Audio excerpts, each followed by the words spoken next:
So hello everyone, कैसे हो आप सभी। मैं हूं आपकी दोस्त, आपकी मेंटोर और आपकी एजुकेटर सीएस में हिंदी तुष्निवाल। आ जाइए जल्दी से सभी लोग। A very beautiful good evening आप सभी को। प्यारी सी वंडरफुल से good evening. I hope 20 minutes relax हो गए होंगे आप लोग। और आज बारी है हमारे चैप्टर नंबर 2 की पार्ट 3 की। Hello Amisha, good evening Parvez, good evening Bhumi, good evening everyone, good evening Prashant Singh, good evening Pari, good evening Samya, hello Salesh, good evening Gaurav, Neha, hello, hello Kajal Rajput, बहुत टाइम बाद मिले। Good evening Roshik, Kajal Mishra, Himadri, Sahil Raj, Samya Ghosh, good evening सभी को। हेलो हाय, राधे राधे, जय Shri Krishna, Ram Ram, hello Amina, good evening Samya, Arshi Gupta, Neha जा, अच्छा हेलो हाय, राधे राधे, जय श्री कृष्णा। आज स्टार्टिंग है हमारे चैप्टर नंबर 2 के पार्ट 3 की। यस यस, चैप्टर नंबर 2 हमारा कब से स्टार्ट हो चुका है and today we are going to see part 3। और एक प्यारी सी मजे की बात बताऊं, जब आप पार्ट 3 देखोगे आपको लगेगा अरे ये तो कुछ देखा देखा लग रहा है। तो बहुत ही मजा आने वाला है आपको मेरे साथ पार्ट 3 पढ़ने में। ठीक है, चलो लेट्स स्टार्ट। अच्छा, लास्ट में जो भी आपके डाउट्स है ना, वो सारे डाउट्स मैं लास्ट में कैटर करूंगी 101%। जो भी आपका डाउट है रिलेटेड टू बैकलॉग्स, कॉलेज के साथ कैसे मैनेज करें, ये अभी हम डिस्कस नहीं करेंगे, ये हम एंड में देखेंगे। ठीक है, I hope it is fair enough. क्योंकि शुरू में अगर हमने ये डिस्कस कर लिया तो हम पढ़ नहीं पाएंगे। So we will discuss it at the end of this class. Good evening Bani Kaur, Bhumi, Mayank Mittal. So let us start with हमारा चैप्टर नंबर 2 पार्ट 3। अच्छा, बिफोर दैट थोड़ा सा रिकैप कर ले जो हमने प्रीवियस लेक्चर में देखा था। निधि जो आपके खून में है, निधि पॉजिटिव भूले क्या निधि? अच्छा, टफ तो नहीं लगा होगा। निधि जो आपके खून में, हम वो देखने वाले हैं। निधि कौन सी कंपनी है? निधि एक पब्लिक कंपनी है, नाम के एंड में लगाएगी निधि लिमिटेड। अच्छा, निधि पे आपके निधि रूल्स 2014 भी एप्लीकेबल होता है। निधि कंपनी हमारी मम्मा जैसी थी, जो सबके बीच में किसकी हैबिट डालना चाहती है? Cultivating the habit of thrift and saving among its members. और साथ ही में वो लेंड करती है, रिसीविंग डिपॉजिट फ्रॉम मेंबर्स, और लेंड करती है वो किसको? हमारे मेंबर्स को। निधि कंपनी का पेड अप शेयर कैपिटल कम से कम कितना होना चाहिए? 10 lakhs होना चाहिए। निधि कंपनी इनकॉर्पोरेट होती है, वैसे 120 डेज के अंदर वो डिक्लेरेशन देती है कि हम मिनिमम 200 मेंबर्स है और हमारा net owned fund 20 lakh rupees है। Talking about the equity shares, Nidhi company को अपने मेंबर को यहाँ पर इक्विटी शेयर्स देना होता है।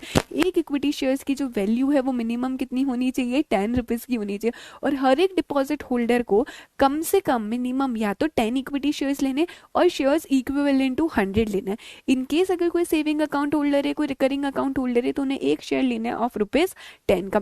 Talking about the membership of Nidhi, body corporate can not become a member in Nidhi. Trust भी मेंबर नहीं बन सकती है, माइनर भी मेंबर नहीं बन सकता है, पर माइनर डिपॉजिट कर सकता है on behalf of his legal and natural guardian, provided that legal और natural guardian should be the member in Nidhi. वो निधि में मेंबर होना चाहिए। कोई भी पर्सन अपनी मेंबरशिप ट्रांसफर नहीं कर सकता मोर देन 50%। अगर कोई भी लोन सबसिस्टिंग चल रहा है तो मोर देन 50% अपनी ओनरशिप यहाँ पर ट्रांसफर नहीं कर सकते हो। क्या निधि ब्रांचेस ओपन कर सकती? पिछले 3 साल में देखेंगे प्रॉफिट आफ्टर टैक्स हो रहा है कंटिन्यूसली प्रीसीडिंग 3 years में, तो निधि ब्रांचेस ओपन कर सकती। कितनी? 3 ब्रांचेस ओपन कर सकती maximum with in the district. District से बाहर ब्रांच ओपन करना चाहती, 3 से ज्यादा ब्रांच ओपन करना चाहती है, तो रीजनल डायरेक्टर की परमिशन निधि कंपनी को लेनी पड़ेगी।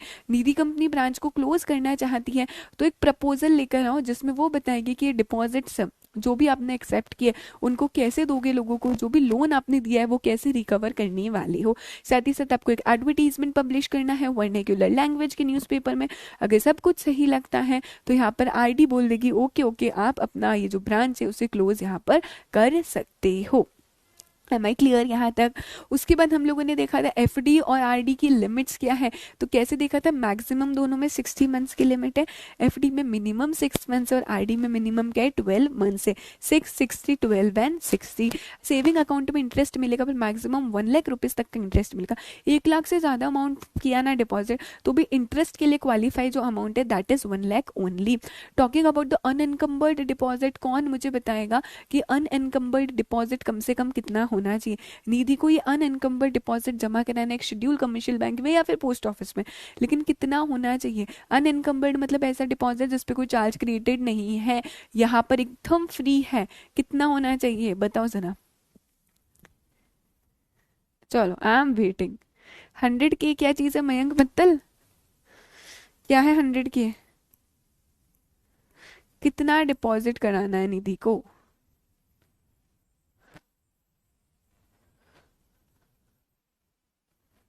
अनएनकम्बर्ड डिपॉजिट कितना होना चाहिए? Yes, 10% of the total deposit कितना होना चाहिए? एकदम अनएनकम्बर्ड, एकदम फ्री होना चाहिए।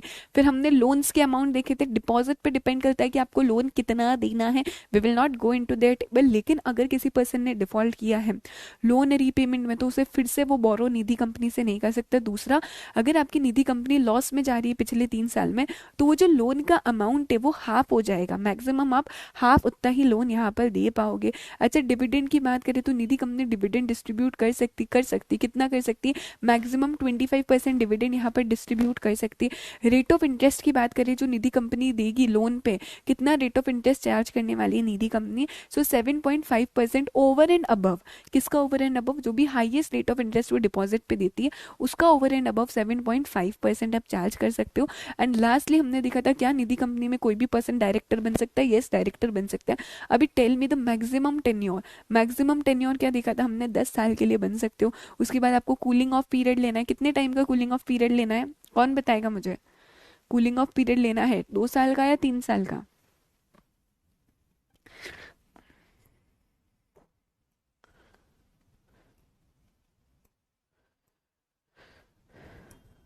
ओहो,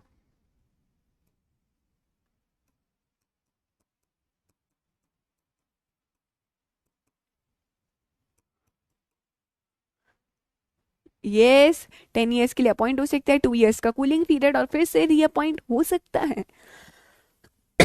दैट वॉज ऑल अबाउट हमारा निधि कंपनी। फिर हमने देखा producer company. Producer company mostly agriculture के पर्पस के लिए बनी जाती है। यहाँ पर इसको याद करने के लिए मैंने तुम्हें एक निमोनिक बताया था, ऑब्जेक्ट्स ऑफ प्रोड्यूसर कंपनी। वो क्या था? दैट इज दो पर्सन ने 2 टी-शर्ट एमपी से ली और विम से धोया। ठीक है, 2 पी से हमने क्या देखा था? प्रिजर्वेशन, पैकेजिंग कर सकते हो, प्रोक्यूरमेंट कर सकते हो आप यहाँ पर। टी से ट्रांसमिशन ऑफ इलेक्ट्रिसिटी हम लोगों ने देखा था, generation of electricity, distribution of power हम लोगों ने देखा, वेलफेयर मेजर्स देखा। पी से providing education to the persons, जो भी मेंबर्स है उनको एजुकेशन प्रोवाइड करो। आई से इंश्योरेंस ले लो आप यहाँ पर। और एम से हमने देखा mutual assistance between the members. These are the objects of the producer company.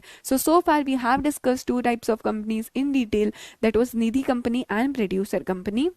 Next lecture में आप मेरे साथ देखोगे सेक्शन 8 कंपनी क्या होती है और फॉरेन कंपनी क्या होती है। आज हम ये देख लेते हैं कि ये जो कंपनीज है आखिरकार बनती कैसी है, इनकॉर्पोरेशन डॉक्यूमेंट्स क्या होते हैं अगर कंपनी को इनकॉर्पोरेट करना है आपको तो। Memorandum of association and articles of association क्या होता है, एंट्रेंचमेंट प्रोविजन, और कैसे कोई कंपनी को आप फॉर्म यहाँ पर करते हो। ठीक है, क्या देखें, स्टार्ट करें। कोई और पर्सन डायरेक्टर होगा, काजल मिश्रा, ठीक है, बट वो पर्सन तो नहीं बन पाएगा। सो एक पर्सन सालों साल तक 20-25 साल तक डायरेक्टर नहीं बन सकता, उसको एटलीस्ट 2 इयर्स का गैप लेना पड़ेगा। ठीक है, अभी थोड़ा सा हम ब्रेक लेंगे टाइप्स ऑफ कंपनीज से। हम पहले इनकॉर्पोरेशन प्रोसीजर देखेंगे, देन नेक्स्ट लेक्चर में आप मेरे साथ देखोगे सेक्शन 8 कंपनी, फॉरेन कंपनी क्या होता है। ठीक है,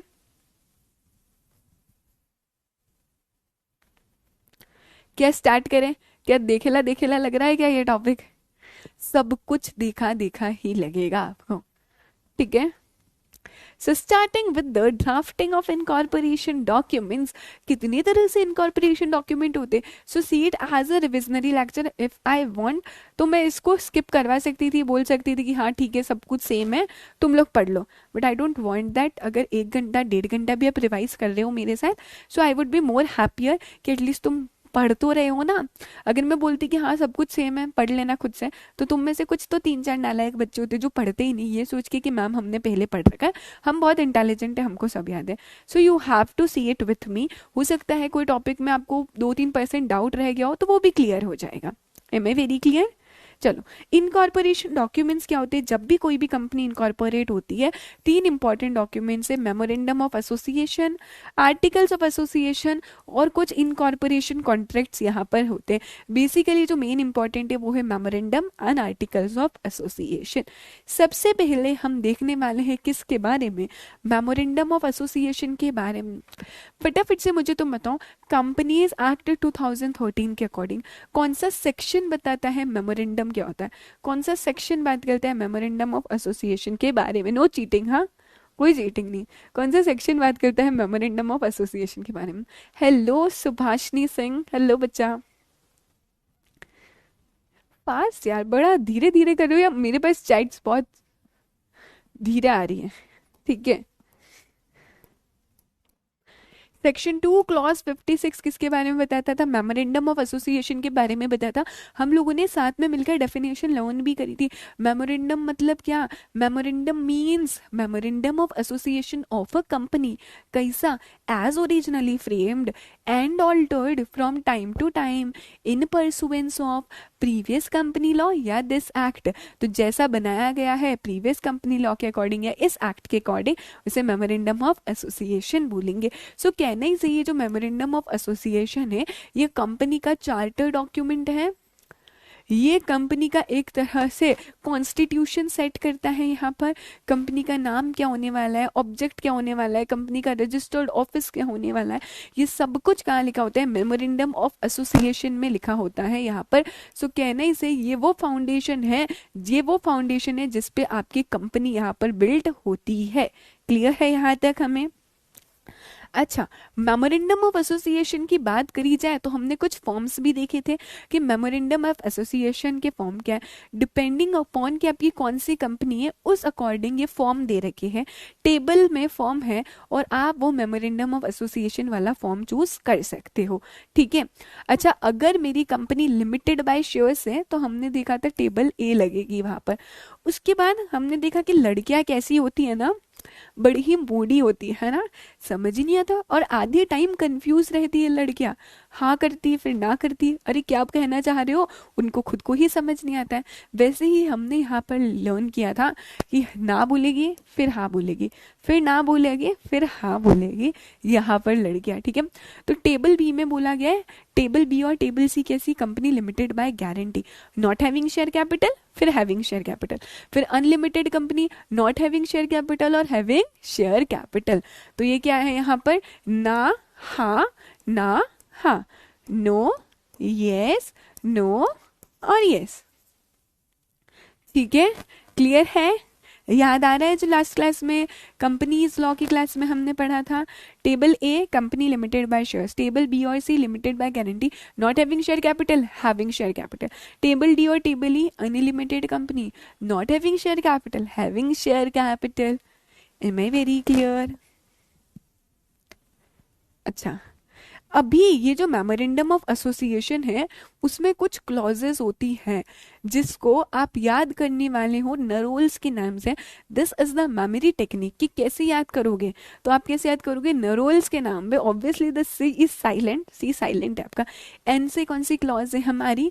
नेम क्लॉज है। आर से रजिस्टर्ड ऑफिस वाली क्लॉज है।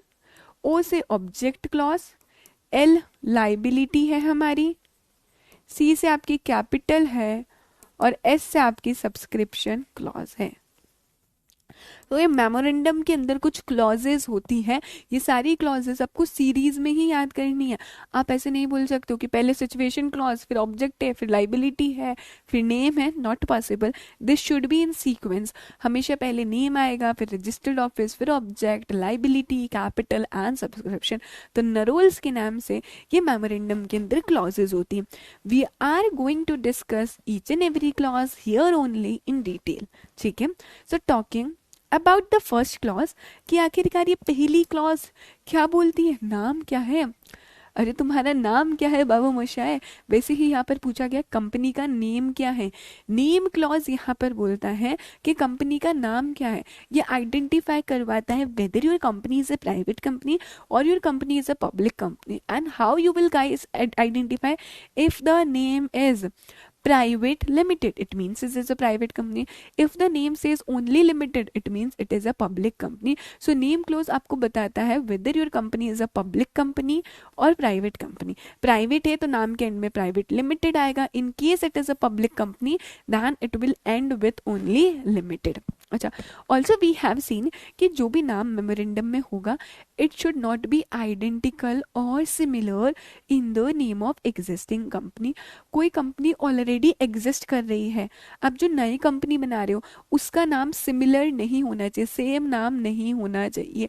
तो जो भी नाम है आइडेंटिकल नहीं होना चाहिए, आइडेंटिकल मतलब सेम नहीं होना चाहिए, या रिजेंबल टू नियरली, मिलता जुलता नहीं होना चाहिए, किसी एग्जिस्टिंग कंपनी के नाम से मिलता जुलता नहीं होना चाहिए, ठीक है, मिलता जुलता नहीं होना चाहिए। ये हिंदी में लिखने से आपको इजी रहेगा, मिलता जुलता नहीं होना चाहे। सो बेसिकली आपका जो कंपनी का नाम है it should not be identical, same नहीं होना चाहिए किसी एग्जिस्टिंग कंपनी के नाम से, और किसी कंपनी के नाम से मिलता जुलता भी नहीं होना चाहिए, ठीक है। आपका नाम ऐसा नहीं होना चाहिए जो कि ऑफेंस क्रिएट करे लॉ के अंदर, ठीक है। मतलब ऐसा नहीं, आपका काम नाम के जो भी कंपनी का नाम है it should not be such which says कि it is constituting an offence, जो मना कर रखा है वो नाम नहीं होना चाहिए। Next is it should not be undesirable in the opinion of central government, central government की नज़र में वो अनडिजायरेबल नहीं होना चाहिए। It means you can not use any name which hurt public sentiment, जो पब्लिक सेंटिमेंट को हर्ट करे, जो रिलीजियन के बेसिस पर हो, कास्ट के बेसिस पर हो, कलर के बेसिस पर हो, आप वैसा नाम नहीं यूज कर सकते हो यहाँ पर, ठीक है। तो सबसे पहले क्या देखा, जो भी नाम होगा मेमोरेंडम में it should not be identical, identical नहीं होना चाहिए, मेरे साथ बोलना है आपको, और रिजेंबल टू नियरली नहीं होना चाहिए। The name should not be undesirable in the opinion of the government, and secondly आपका नेम ऐसा नहीं होना चाहिए विच कॉन्स्टिट्यूट एन ऑफेंस, जो कि ऑफेंस कॉन्स्टिट्यूट यहाँ पर करे। Am I very clear? इनको देखो, सरदार बक्स, बर्गर सिंह, हाँ सब कुछ याद आ जाएगा, ठीक है। अच्छा, अभी है ना कुछ ऐसे वर्ड से, कुछ ऐसे एक्सप्रेशन से, if you want to use this in the name of your company you have to take previous approval from the central government. अगर आपको ये नाम यूज करना है आपकी कंपनी के अंदर, इनमें से कोई भी वर्ड यूज करना है तो आपको गवर्नमेंट की अप्रूवल लेनी पड़ेगी। कौन से ऐसे वर्ड्स, इसमें एग्जाम्पल्स है आपके। अगर आप चाहते हो आपकी कंपनी में वर्ड यूज करना board, commission, authority, national, union, central, federal, prime minister या फिर चीफ मिनिस्टर, मिनिस्टर या फिर नेशन, तो उस केस में you have to take prior approval from central government. मना नहीं कर रहा है, आप कर सकते हो, but you have to take prior approval from the central government. If they have done the approval then only you can use these names in your company name. अच्छा, इसका एक बहुत ही प्यारा सा एग्जाम्पल है, that is Hindustan Unilever Limited. Basically अगर कोई कंपनी इंडिया या हिंदुस्तान भी यूज करना चाहती है, इन दैट केस उसे भी प्रीवियस अप्रूवल लेना पड़ता है सेंट्रल गवर्नमेंट से। क्या इन्होंने लिया होगा? बिल्कुल लिया होगा। Am I very clear? अच्छा, अभी मेरे कुछ क्वेश्चन है आप लोगों से, ठीक है। So my first question is, हाँ जी, मेरा पहला क्वेश्चन है, मान लो मार्केट में ऑलरेडी एक कंपनी एग्जिस्ट कर रही है, दैट इज बाटा लिमिटेड, तो क्या मैं अपनी कंपनी का नाम इनकॉर्पोरेट कर सकती हूँ with the word Bata limited? मतलब मैंने क्या कर दिया है, डबल ए लगा दिया। क्या ऐसा हो सकता है क्या? ठीक है। सेकेंडली, समझो आपकी ये मार्केट में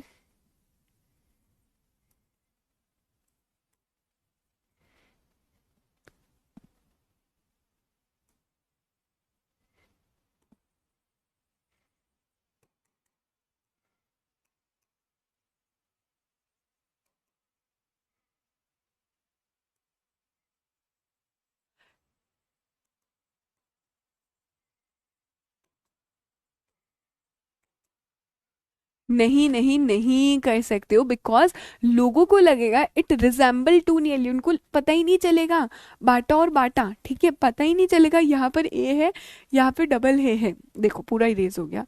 सो basically it is resemble to nearly, ये एक तरह से रिजेंबल कर रहा है कि ये वाली ही कंपनी है। So people will get confuse, that is why आप ऐसा नहीं कर सकते हो। आप आइडेंटिकल नाम, आप सेम नाम resemble to nearly in the name of existing company वाला नाम चूज नहीं कर सकते हो। अगर ये डॉलीकॉम लिमिटेड है, मैं नाम रखना चाहती हूँ डॉलीकॉम रॉलीकॉम लिमिटेड, तो रख सकती हूँ क्या? तो भी पॉसिबल नहीं है। It is resembling to nearly, लोगों को लगेगा अच्छा ये डॉलीकॉम की ही कंपनी है, डॉलीकॉम रॉलीकॉम लिमिटेड, तो आप ऐसा नहीं कर सकते हो। Am I very clear? ठीक है। अच्छा, अभी कंपनी क्या करना चाहती है? Company have decided a name. For example हमने डिसाइड करा है, चलो फटाफट से अपने शातिर वाला दिमाग लगाओ, है ना, और देखो क्या नाम रखे हम हमारी कंपनी का। बिलसेरी गरिमा सिंह, वो जो आप लोग मार्केट में देखते हो, मैंने आपको पहले भी बताया बेटा कि आपके दिमाग में कहा दीदी हमको मार्केट में इतने सारे दिखते हैं, एडिडास का एबिबास दिखता है, बिस्लेरी का बिलसेरी दिखता है, ठीक है, बहुत कुछ दिखता है। वो कंपनी नहीं है, यहाँ पर मना कर रखा है। अगर आप कंपनी की तरह इनकॉर्पोरेट करना चाहते हो तो आप इस नाम की कंपनी नहीं बना सकते हो। फॉर एग्जाम्पल समझो, for example let us assume कि ऑलरेडी कंपनी एग्जिस्ट कर दी, there is a company, there is a company जिसका नाम क्या है यहाँ पर, एडिडास है, ठीक है। अभी गरिमा एक कंपनी बनाना चाहती है, वो भी वो जो कंपनी है वो भी सेम शूज मैन्युफैक्चर करेगी, बच्चों के लिए अपैरल्स बनाएगी, ठीक है। तो यहाँ पे गरिमा भी कंपनी बनाना चाहती है जिसका नाम एबिबास है। जब भी गरिमा अप्लाई करेगी ना ये कंपनी बनाने के लिए और ये नाम देगी ना, तो ये रिजेक्ट हो जाएगा। नाम क्यों रिजेक्ट हो जाएगा? Because it is similar, it is identical to nearly in the name of an existing company. समझा? ठीक है, चलो तूफानी रखते हैं, आई लाइक दैट। ठीक है, किसने बताया वैसे ये? काजल राजपूत भूमि, हाँ चलो तूफानी नाम रखा जाए। हम क्या करना चाहते हैं, हम एक कंपनी इनकॉर्पोरेट करना चाहते हैं जिसका नाम रखेंगे हम लोग तूफानी लिमिटेड, जिसमें बस तुम्हारे जैसे ही तूफान मचा देने वाले लोग हैं, ठीक है, तुम्हारे जैसे ही तूफान मचा देने वाले लोग हैं। तो अगर मुझे ये कंपनी इनकॉर्पोरेट करनी है, मुझे सबसे पहले नाम के लिए अप्लाई करना पड़ेगा। I will apply to ROC, registrar of company, इसके पास मैं अप्लाई करूंगी कि आरओसी मैं एक कंपनी बनाना चाहती हूँ जिसका नाम मैं रखूंगी तूफानी लिमिटेड। आरओसी सब कुछ इन्फॉर्मेशन देखेगी, उसे लगता है ये सही है, सिमिलर नहीं है, आइडेंटिकल नहीं है, ऑफेंस क्रिएट नहीं कर रहा है, गवर्नमेंट की नज़र में अनडिजायरेबल नहीं है, ये चारों क्राइटेरिया चेक करने के बाद आरओसी बोलेगी ओके। जैसे ही आरओसी ने अप्रूव करा है, ये नाम रिजर्व रहने वाला है 20 डेज के लिए।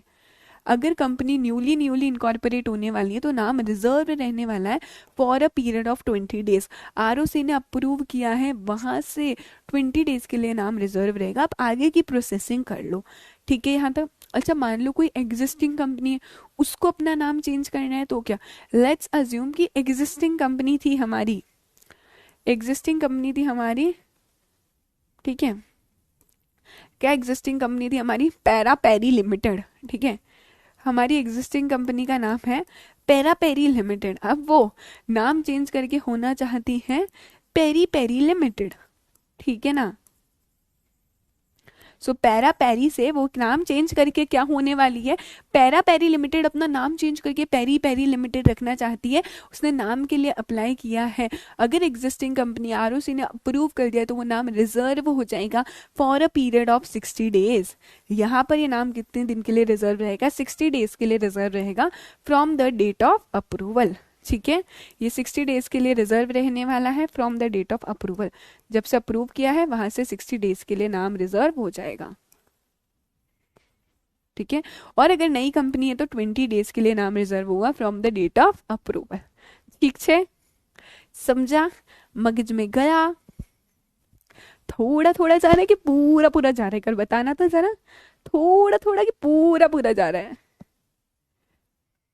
अच्छा, मुझे ना फिर लास्ट में तुम लोगों से कुछ चिट चैट भी करनी है। हाँ, तुम्हारी लैंग्वेज में बकर बकर करनी है मुझे। बोले कि दीदी ये हमारी लैंग्वेज नहीं है, ये तो आपकी लैंग्वेज है, आप ही बोल तो बकर बकर बंद करो। डन डन डन, चलो जस्ट अ सेकेंड। हाँ जी, नेक्स्ट है हमारा सिचुएशन क्लॉज। अच्छा, एक क्लॉज खत्म हो गया, नेम क्लॉज, नेक्स्ट है सिचुएशन क्लॉज, जिसे हम बोलते हैं रजिस्टर्ड ऑफिस क्लॉज भी। ये जो कंपनी उसका रजिस्टर्ड ऑफिस कहाँ सिचुएटेड रहेगा, ठीक है, ये जो रजिस्टर्ड कंपनी है उसका रजिस्टर्ड ऑफिस सिचुएटेड आखिर कहाँ रहेगा आपको वो बताना रहेगा। सो बेसिकली हम क्या करते हैं, स्टेट बताते हैं कि कौन से स्टेट में रजिस्टर्ड ऑफिस सिचुएटेड रहने वाला है। For example you have decided कि हम कंपनी इनकॉर्पोरेट करना चाहते हैं। कहाँ इनकॉर्पोरेट करना चाहते हो, मान लो जयपुर में इनकॉर्पोरेट करना चाहते हो। ठीक है, आपने कंपनी इनकॉर्पोरेट कर दी, आपको सिचुएशन क्लॉज में बताना है कौन सा स्टेट में रजिस्टर्ड ऑफिस सिचुएटेड है, तो आप बता दोगे राजस्थान में। सिचुएशन क्लॉज में only and only you will mention the state जहां पर आपकी कंपनी का रजिस्टर्ड ऑफिस सिचुएटेड है। एग्जैक्ट एड्रेस लिखने की जरूरत नहीं, पर जैसे ही आपकी कंपनी इनकॉर्पोरेट होगी वहां से 30 डेज के अंदर अंदर आपको आरओसी को इन्फॉर्म करना होता है। ठीक है, आरओसी को आपको इन्फॉर्म करना रहेगा यहाँ पर कि हमारी कंपनी का रजिस्टर्ड ऑफिस क्या है। क्यों आरओसी को बताते हैं, किसी को याद है? क्योंकि आरओसी आएगा और वेरिफिकेशन करके जाएगा क्या एक्चुअल में कंपनी का रजिस्टर्ड ऑफिस सिचुएटेड है क्या। सो आरओसी क्या करने वाला है, आरओसी यहाँ पर आपके रजिस्टर्ड ऑफिस को वेरीफाई करने वाला है। क्योंकि बहुत सारी कंपनीज होती है वो सिर्फ पेपर में लिख देती है ये रजिस्टर्ड ऑफिस है, बट एक्चुअल में कोई रजिस्टर्ड ऑफिस एग्जिस्ट ही नहीं कर रहा है। So that is why you have to inform to ROC कि ये हमारा रजिस्टर्ड ऑफिस है, प्रॉपर एड्रेस देना, इनकॉर्पोरेशन हुआ वहां से 30 डेज में आपको बताना है और आरओसी उसे वेरीफाई करेगा। दीदी प्रैक्टिकली क्या होता है, तो वो मैं तुम्हें बताती हूँ। सी प्रैक्टिकली क्या होता है, I have done my internship in a listed company in Ahmedabad. So what I have seen practically जहाँ पर कंपनी होती है, जो कंपनी का नाम होता है, जहाँ पर कंपनी एग्जिस्ट करती है, जो कंपनी का एड्रेस होता है, आप उसी को ही क्या बता दोगे, कंपनी का रजिस्टर्ड ऑफिस भी बता देते हो। बेसिकली पूरा का पूरा एक केबिन असाइन होता है जहाँ पे आपके सारे डॉक्यूमेंट्स, पेपर्स, मिनट्स वगैरह को आप प्रिजर्व करके रखते हो। तो जो कंपनी का ऑफिस वाला एड्रेस है वही कंपनी का रजिस्टर्ड ऑफिस का भी एड्रेस हो जाता है। ये मैं आपको प्रैक्टिकली बताती हूँ। ठीक है, अच्छा कुछ डाउट्स थे आई गेस आप लोगों के, जस्ट लेट मी सी। रूल 8 में क्या लिस्ट है राधे, आप वो पूछ लो बेटा, वो आपको ध्यान रखने की जरूरत नहीं है। हरीश शर्मा, इसका मैं आंसर बाद में देती हूँ। मैंने आपको बताया था बस रूल 8 में जो नेम्स है उसमें आपको ध्यान रखना है, सीजी की अप्रूवल लेनी है, बाकी और ध्यान रखने की जरूरत नहीं है राधे। ये काजल आरओसी हर जगह आ जाएगा। अच्छा, कोई बच्चा था जो बोल रहा था कि दीदी अगर 20 डेज में हम लोगों ने आगे आगे प्रोसेसिंग नहीं करी तो क्या फिर से आरओसी के पास अप्लाई करो नाम के लिए, फिर आरओसी रिजर्व करेगा, अप्रूव करेगा, उसके बाद नेक्स्ट 20 डेज के लिए नाम रिजर्व हो जाएगा। क्लियर है यहाँ तक? अच्छा, ये जो फॉर्म है आपको कौन से फॉर्म में बताना रहता है आरओसी को, INC 22 में।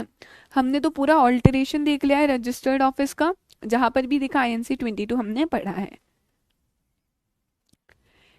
अच्छा, ये कुछ पॉइंट्स हैं जो बोलते हैं कंपनी का ऑब्लिगेशन है रजिस्टर्ड ऑफिस से रिलेटेड कंपनी को ये चीज ध्यान रखना है। कंपनी का रजिस्टर्ड ऑफिस का जो भी एड्रेस है, whatever the address is, the company have to paint that address, the company have to affix the name of the company outside its office. Company को अपने ऑफिस के बाहर paint करवाना है कि हमारी कंपनी का नाम है तूफानी लिमिटेड, तो ऑफिस के बाहर लिखना चाहिए तूफानी लिमिटेड, और उसका जो रजिस्टर्ड ऑफिस का एड्रेस है वो भी आपको यहाँ पर बताना रहने वाला है, ठीक है।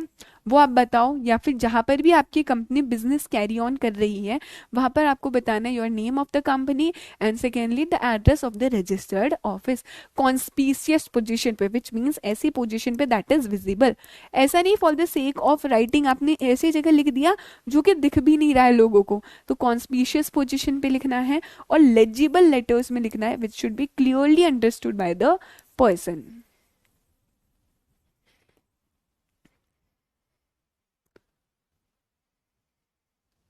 यस यस राधे, उसी में ही है, ठीक है। नेक्स्ट ये आपको आपका जो भी नाम है कंपनी का वो एनग्रेव कराना है उसकी सील पे। सो आई होप आप लोगों ने एक सील देखी होगी। Seal basically means official signature of a company, जो इस तरह की कुछ होती है, ठीक है। आप जब उससे ऐसे एनग्रेव करते हो तो वहां पर कंपनी का नाम और कंपनी का रजिस्टर्ड ऑफिस वहां पर मेंशन होना चाहिए। सो बेसिकली एक तरह का सर्कल हो सकता है और वो रेक्टेंगल फॉर्म में भी आएगी जहां पर कंपनी का नाम यहाँ पर लिखा होगा। तो बोला गया है कंपनी का नाम आपको पेंट कराना है, अफिक्स कराना है ऑफिस के बाहर या फिर जहां पर बिजनेस कैरी ऑन हो रहा है। सेकेंडली कंपनी का नाम होना चाहिए उसके सील में, जो भी official signature of the seal है वहां पर कंपनी का नाम आपको मेंशन कराना पड़ेगा। थर्ड बोला गया है कंपनी का नाम, एड्रेस, जो भी रजिस्टर्ड ऑफिस का है, CIN number, telephone number, fax number business letters में होना चाहिए, बिल हेड्स में होना चाहिए, लेजिबल लेटर्स में और लेटर हेड में होना चाहिए। ये क्या है, देखो अभी कंपनी जो भी फॉर्म यहाँ पर फाइल करने वाली, लेटेस्ट अज्यूम कि आपकी कंपनी को MGT 14 फाइल करना है, ठीक है, क्योंकि हम सब समझते हैं MGT 14 क्या है। तो MGT 14 किसके ऊपर फाइल करती है तुम्हें पता है? वो जो फिजिकल कॉपी होगी वो होता है कंपनी का लेटर हेड। दीदी कैसे दिखता है कंपनी का लेटर हेड, वो तुम्हें बताती हूँ। इस तरह का A4 साइज होता है, ठीक है। उसमें यहाँ पर तुम्हारी कंपनी का नाम लिखा होगा, लेट्स अज्यूम तूफानी लिमिटेड। कंपनी का लोगो भी होगा यहाँ पर, ठीक है। कंपनी का रजिस्टर्ड ऑफिस का एड्रेस होगा कि कहाँ पर हमारी कंपनी है। फिर होता है कंपनी का सिन नंबर, फिर होता है कंपनी का ईमेल और टेलीफोन नंबर। उसके बाद ये चीज ब्लैंक होती है। तो बेसिकली अब जो भी लिखना है आपको ये लेटर हेड में लिखना रहेगा, ठीक है। हो सकता है आप MGT 14 के बारे में लिख रहे हो कि कंपनी ने MGT 14 फाइल कर दिया है, या जो भी कंटेंट टेंडर होने वाला है। तो यहाँ पर बोला गया कंपनी का जो भी लेटर हेड है, जो भी पीपल्स है, जो भी ऑफिशियल डॉक्यूमेंट्स है, उस पर ये डिटेल्स मेंशन होनी चाहिए। And what all details should be mention, it should mention the name of a company, the registered office of the company, CIN number of a company, telephone of the company and email of the company. Basically they are saying you to disclose all these details on the letterhead of the company। MGT 14 सिर्फ मैंने एक example दिया, पर जो भी content है ये letter head पर आएगा कंपनी के। अच्छा, उसका नाम प्रिंट होना चाहिए नेगोशिएबल इंस्ट्रूमेंट्स में। नेगोशिएबल इंस्ट्रूमेंट्स मींस चेक पे, प्रॉमिसरी नोट पे उसका नाम होना चाहिए, बिल ऑफ एक्सचेंज पे उसका नाम होना चाहिए, कंपनी का नाम। एंड लास्टली अगर कंपनी की कोई वेबसाइट है ऑनलाइन बिजनेस करने के लिए या फिर किसी और पर्पज से, तो भी उससे अपना नाम और रजिस्टर्ड ऑफिस का एड्रेस पब्लिश करना रहेगा, ठीक है। यस यस पीयूष आनंद, क्या ये क्लियर हुआ है? सो बेसिकली हम देख रहे थे कंपनी का क्या ऑब्लिगेशन है रिगार्डिंग रजिस्टर्ड ऑफिस, जिसमें फर्स्ट हमने देखा कंपनी को अपना नाम और रजिस्टर्ड ऑफिस का एड्रेस बाहर ऑफिस के बाहर लगाना है या फिर जहां पर भी कंपनी बिजनेस कर रही है। Secondly we have seen common seal में उसका नाम होना चाहिए। थर्डली उसके जो भी लेटर हेड्स है हमारे बिजनेस लेटर से, बिल हेड से, कंपनी का नाम, सिन नंबर, ईमेल, वेबसाइट, आपका रजिस्टर्ड ऑफिस का एड्रेस होना चाहिए। कंपनी के नेगोशिएबल इंस्ट्रूमेंट पे यहाँ पर सभी डिटेल्स होनी चाहिए। और अगर कंपनी की कोई वेबसाइट है तो वहां पर भी आपको पब्लिश करना रहेगा, ठीक है। नेक्स्ट बोला गया अगर कोई कंपनी ने अपना नाम चेंज किया है ड्यूरिंग लास्ट 2 ईयर्स, पिछले 2 सालों में आपने अपना नाम यहाँ पर चेंज कर दिया, तो इस केस में हमने क्या देखा था, आपको आपका फॉर्मर नाम, पुराना नाम और नया नाम दोनों ही डिस्क्लोज करना रहेगा। फॉर्मर नेम और नया नाम दोनों ही यहाँ पर डिस्क्लोज करना रहेगा, ठीक है। ROC चाहे तो फिजिकल वेरिफिकेशन कर सकती है आपके रजिस्टर्ड ऑफिस का, ये हम देख कर आए हैं। क्या ये डन है? फॉर एग्जाम्पल मेरी कंपनी तूफानी लिमिटेड, लेकिन उसका पहले नाम क्या था बताओ जरा, पहले नाम क्या था तूफानी लिमिटेड से पहले? ठीक है, कोई भी नाम बता दो यार। ठीक है, हम समझते तूफानी लिमिटेड से पहले उसका नाम था सोतलू लिमिटेड, है ना, जो तुम्हारे जैसी थी सोतलू। तो अब सोतलू लिमिटेड का नाम तूफानी लिमिटेड हो गया। सो आप कैसे लिखोगे यहाँ पे तूफानी लिमिटेड, लोगों को कंफ्यूजन ना हो 2 साल तक। अर्लियर नोन एज, जिसका पहले नाम क्या था, अर्लियर नोन एज सोतलू लिमिटेड। तो इस तरह से आपको दोनों नाम डिस्क्लोज करने रहेंगे। गोलमाल तो बहुत प्राइम कंपनी है अपनी। चलो नेक्स्ट है हमारा ऑब्जेक्ट क्लॉज। ठीक है, अभी ऑब्जेक्ट क्लॉज क्या आएगा, ऑब्जेक्ट क्लॉज बोलेगा कि भैया तुम बने क्यों हो, आखिरकार तुम्हारा पर्पस क्या है बनने का। What is the purpose for incorporation of a company. Mehndi limited, बवाल लिमिटेड, कॉम्स हो गई लिमिटेड, यस। चलो मेहंदी लिमिटेड भी बनाएंगे एक दिन, जिसमें तुम सभी शेयर होल्डर्स होंगे मेरे।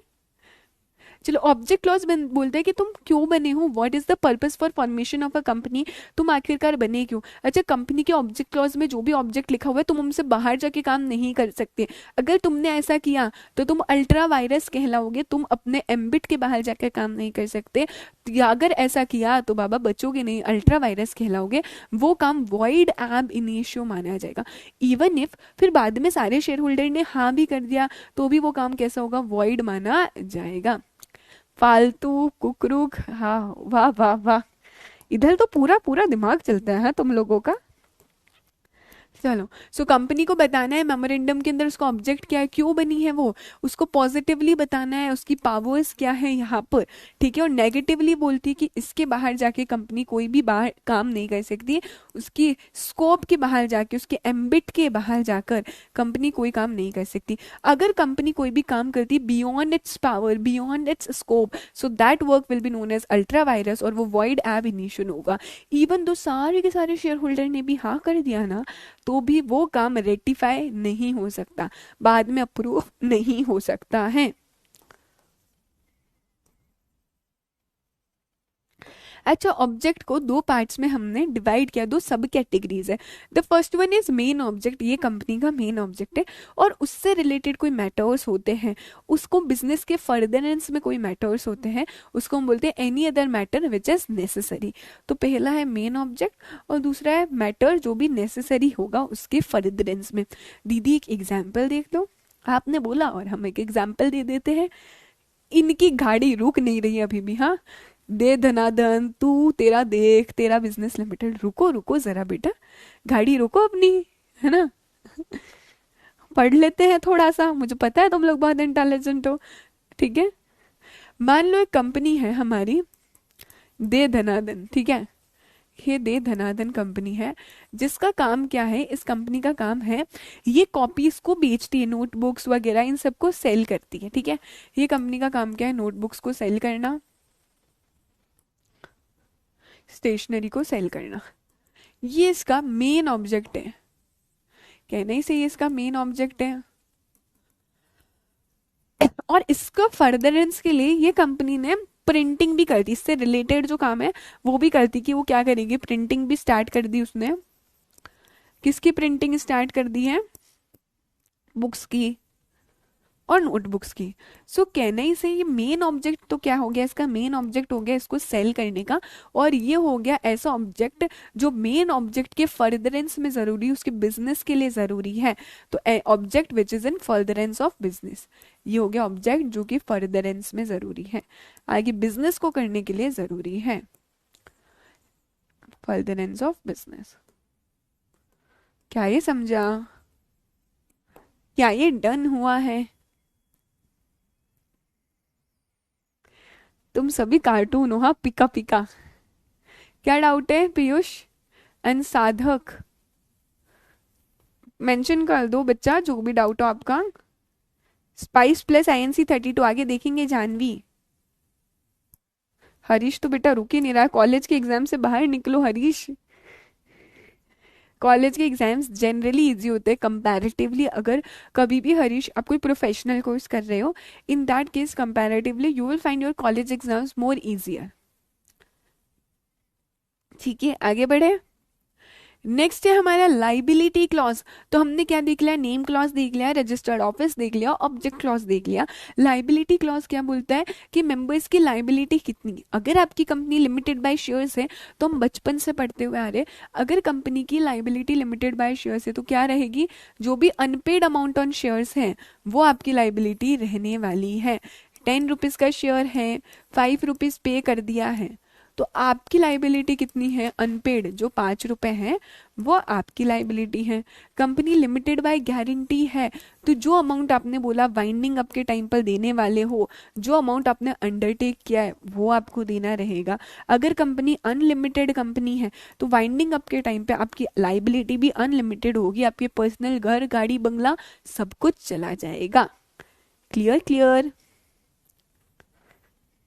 नेक्स्ट है हमारा कैपिटल क्लॉज। अच्छा, capital clause simply says company कितने पैसे से स्टार्ट हुई है, the amount to which the company is registered, कितना पैसा लगाया है यहाँ पर। सो कैपिटल क्लॉज में also there is a division of the capital, authorised कितनी है, इशूड कितनी है, सब्सक्राइब्ड कितनी है, ये सब आपको बताना है, और साथ ही साथ आपकी कितनी कैपिटल शेयर्स में यहाँ पर डिवाइडेड है। ठीक है, सो कैपिटल क्लॉज में आपको बताना है कितनी कैपिटल से आपकी कंपनी रजिस्टर्ड हुई है। ठीक है, यहाँ पर कोई भी कंपनी ना अपनी ऑथोराइज्ड कैपिटल से बाहर जाकर इशू नहीं कर सकती, क्वाइट लॉजिकल है ना। ठीक है, उसकी जो भी ऑथोराइज्ड कैपिटल है, फॉर एग्जांपल आपकी कंपनी की ऑथोराइज्ड कैपिटल है 100 करोड़, तो यार ये ऑथोराइज्ड कैपिटल आप इससे ज्यादा इशू कर ही नहीं कर सकते हो, इससे ज्यादा लोग कभी भी इशू कर ही नहीं पाएंगे। तो इतनी से बात बोली, कोई भी कंपनी ऑथोराइज्ड कैपिटल से बियॉन्ड जाके इशू नहीं कर सकती है यहाँ पर। ठीक है, साथ ही साथ आपको बताना है ये कैपिटल कैसे डिवाइडेड है, कितने नंबर ऑफ शेयर्स में डिवाइडेड है। फॉर एग्जांपल मैंने बोला है 1 करोड़ शेयर्स है यहाँ पर, इनटू कितना हो गया, 10 rupees each, sorry 100 rupees each हो गया है हमारा। कार इज द बेस्ट, क्या क्या क्या है ये। अच्छा, out of the issued capital बोला गया है जो भी टोटल अमाउंट सब्सक्राइब हुआ है वो सब्सक्राइब्ड कैपिटल होता है यहाँ पर, जो एक्चुअली लोगों ने पे किया है वो क्या हो जाएगा, पेड अप कैपिटल हो जाएगा। We know the bifurcation, authorised capital जिससे कंपनी यहाँ पर रजिस्टर हुई है, इशूड कैपिटल जो कंपनी ने इशू किया है लोगों को यहाँ पर, ठीक है, इशू कर दिया है, जितना लोगों ने सब्सक्राइब किया है that is the subscribed capital here. ठीक है, सब्सक्राइब कर दिया, आपने पैसे के लिए बुलाया ना, उसे हम बोलते हैं कॉल्ड अप कैपिटल, और यहाँ पर जितना लोगों ने दिया है that is paid up capital. Are we very clear on the division of capital here, authorised, issued, subscribed, called up and paid up capital. Guys please इधर उधर की बातें नहीं करनी है, I have told you in the very beginning also कि नहीं बकर बकर नहीं करनी है ना हमें, नो चिट चैट, पढ़ाई पे फोकस करें। ठीक है, see I could have skipped this lecture, it is not at all, it is repeated, we all know this thing कि जो आपने कंपनी लॉ में एक पार्ट पढ़ा है वही चीज है। so I could have skipped that lecture but I don't want that, so you have to cooperate with me in this. I hope I'm very clear on this point and you will not do this bakar bakar and chit chat here only.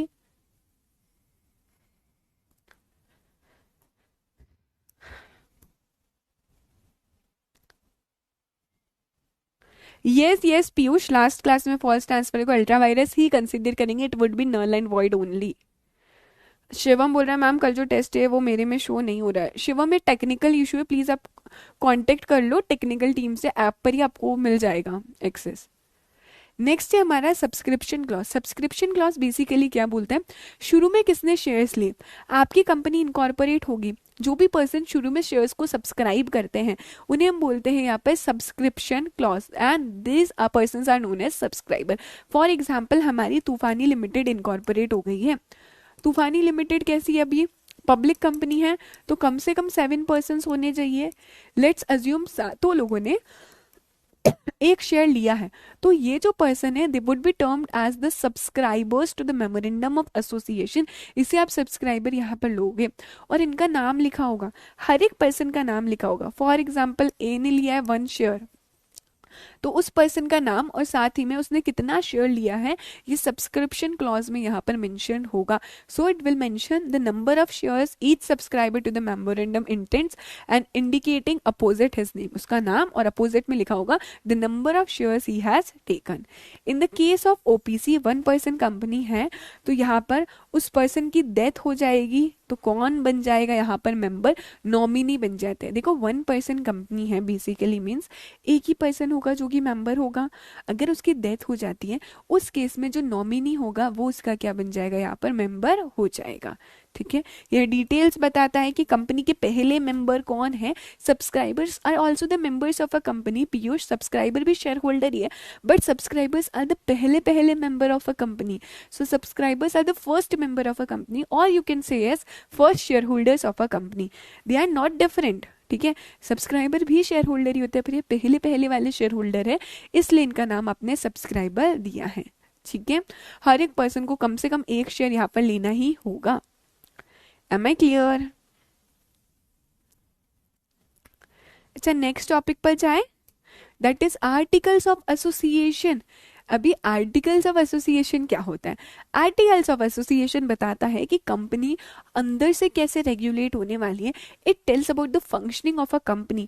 आपने अभी मेरे साथ company law में share and share capital में बहुत बार देखा है, अगर आर्टिकल्स ऑफ एसोसिएशन ऑथोराइज कर रहे हैं तो ही आप बोनस इशू कर सकते हो. इट मीन्स आर्टिकल्स का रेलिवेंस तो है, आर्टिकल्स में ये चीज होनी चाहिए. तो कंपनी कैसे फंक्शन करने वाली है कहाँ लिखा होता है? आर्टिकल्स ऑफ एसोसिएशन में. ये बताता है कंपनी के internal rules and regulations functioning कैसे होने वाली. टॉकिंग अबाउट द सेक्शन, तो 2 क्लॉज 5 आपके आर्टिकल्स का सेक्शन है जो क्या बोलता है? आर्टिकल्स मीन्स क्या? Articles of association of company as originally framed और altered from time to time in pursuance of previous company law और दिस एक्ट. सो आर्टिकल्स में क्या होता है? इंटरनल रेगुलेशंस होती हैं जिसके ऊपर मेंबर्स का पूरा कंट्रोल होता है, वो ऑल्टर हो सकता है. क्या आर्टिकल्स ऑफ एसोसिएशन ऑल्टर हो सकते हैं? भी बिल्कुल हो सकता है बाय पासिंग स्पेशल रिजोल्यूशन. क्या आर्टिकल्स मेमोरेंडम से ओवरराइड कर सकता है क्या? इट मीन्स मेमोरेंडम में जो नहीं लिखा है क्या वो आर्टिकल्स में हो सकता है क्या? ये बताओ मुझे. You should remember this chart, ये हमेशा याद रखना चाहिए. सबसे ऊपर कंपनीज एक्ट, फिर मेमोरेंडम ऑफ एसोसिएशन, फिर आर्टिकल्स ऑफ एसोसिएशन एंड फिर डायरेक्टर्स. ठीक है, सो आर्टिकल्स हमेशा मेमोरेंडम और कंपनीज एक्ट 2013 के अकॉर्डिंग ही आपको बनाना है. आर्टिकल्स कैसा होना चाहिए? As per memorandum of association and as per companies act. Article में ऐसा कुछ नहीं होना चाहिए जो कि कॉन्ट्रावीन करे, जो कि कॉन्ट्राडिक्शन में हो कंपनीज एक्ट के और मेमोरेंडम ऑफ एसोसिएशन के. साधक, क्या क्वेश्चन था आपका? देखो ये डेफिनेशन बोलती है एज ओरिजिनली फ्रेम्ड, यानी कि जैसा आपने उसको शुरू में ओरिजिनली बनाया है या फिर ऑल्टर किया है. We all know articles of association alter हो सकते हैं, तो इट मीन्स जैसा कि आपने शुरू में बनाया है ओरिजिनली वैसा, या फिर उसको ऑल्टर किया है टाइम टू टाइम. किसके अकॉर्डिंग? प्रीवियस कंपनी लॉ के according which is companies act 1956 के अकॉर्डिंग, या इस एक्ट के according which means companies act 2013 के अकॉर्डिंग. ठीक है.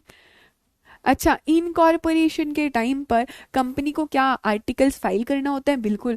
जब भी कंपनी इनकॉर्पोरेट होगी the company will have to file memorandum of association, the company have to file articles of association with ROC. In the very beginning we have seen 3 documents, that is drafting of incorporation document which says if your company has been incorporated it has to file 2 important documents with ROC, that is memorandum and articles which should be duly signed by all the subscriber. जो भी subscriber है उन्हें sign करेंगे और वो company को ROC के पास यहाँ पर फाइल करना पड़ेगा. नो मैटर व्हाट आपकी कंपनी कौन सी है, each and every type of company have to file these documents with ROC. जब भी कंपनी इनकॉर्पोरेट होगी ये डॉक्यूमेंट्स आपको आरओसी के साथ फाइल करने हैं. आरओसी के साथ ये जो डॉक्यूमेंट्स है आपको रजिस्टर करवाने रहेंगे. Am I clear? ठीक है, अभी देखना तो ये क्या लिखा हुआ है, entrenchment provision of this articles. क्या बोलता है ये entrenchment provision of this articles? हमने देखा था अगर आप अपने आर्टिकल्स को और स्ट्रिक्टर बनाना चाहते हो तो उसे हम बोलते हैं entrenchment, which means making more stricter the provisions of a company. उसे क्या बोलते हैं हम लोग, एंट्रेंचमेंट यहाँ पर बोलेंगे। क्या आर्टिकल्स को आप एंट्रेंच कर सकते हो? बिल्कुल कर सकते हो। Can I say you are making the condition more restrictive? Companies act में लिखा हुआ है कि प्राइवेट कंपनी है तो मिनिमम कितनी डायरेक्टर्स होनी चाहिए, मिनिमम कितने डायरेक्टर्स होने चाहिए, तुम बता रहे हो 2 डायरेक्टर्स होने चाहिए, लेकिन हमने आर्टिकल्स में लिख दिया कि प्राइवेट कंपनी है, हमारी प्राइवेट कंपनी में तो मिनिमम 5 डायरेक्टर्स होने चाहिए। कहने से आप इसे बहुत ही ज्यादा रेस्ट्रिक्टिव बना रहे हो। या फिर कहीं लिख रखा है कि अगर आपको ये चीज करनी तो आपको ऑर्डिनरी रेजोल्यूशन पास करने 51% लोगों का कंसेंट चाहिए, पर आप बोल रहे हो नहीं नहीं, इधर तो आपको 75% लोगों का कंसेंट चाहिए। या फिर कहीं लिख रखा है यहाँ पर 75% लोगों का कंसेंट चाहिए, तो आप बोल रहे हो नहीं, हम आर्टिकल्स को अल्टर करके बोलेंगे 100% लोगों का कंसेंट यहाँ पर चाहिए होगा। That is nothing but that is entrenchment of the articles. Perfect answer given by all of you.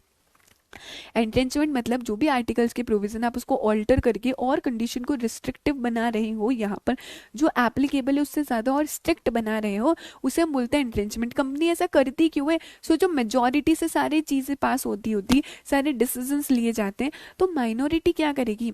अगर 75% लोगों को ही हाँ बोलना है हमेशा और सारी चीजें हो जाएगी, तो माइनॉरिटी का क्या? ये जो बेचारे 25% लोग हैं वो तो हमेशा माइनॉरिटी में रह जाएंगे। वो नहीं चाहते ऐसा हो, लेकिन क्योंकि 75% लोगों ने हाँ कर दिया है, they have to in any way have to accept this. लेकिन अगर आपने आर्टिकल्स में लिखा इफ 100% ऑफ द मेंबर्स ने कंसेंट दी तभी ये चीज होगा, तो माइनॉरिटी के राइट्स यहाँ पर प्रोटेक्ट हो जाती है।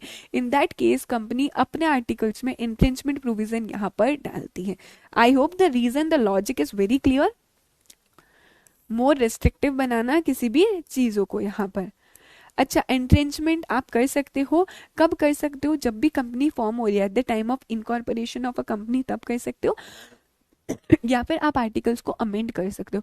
सो इन केस अगर आपकी प्राइवेट कंपनी है यहाँ पर तो भी अमेंड कर सकते हो, पब्लिक कंपनी है तो भी अमेंड कर सकते हो। अच्छा, प्राइवेट कंपनी है तो सारे के सारे मेंबर्स अग्री करने चाहिए, पब्लिक कंपनी है तो स्पेशल रेजोल्यूशन पास करके आप आर्टिकल्स को यहाँ पर अमेंड कर सकते हो।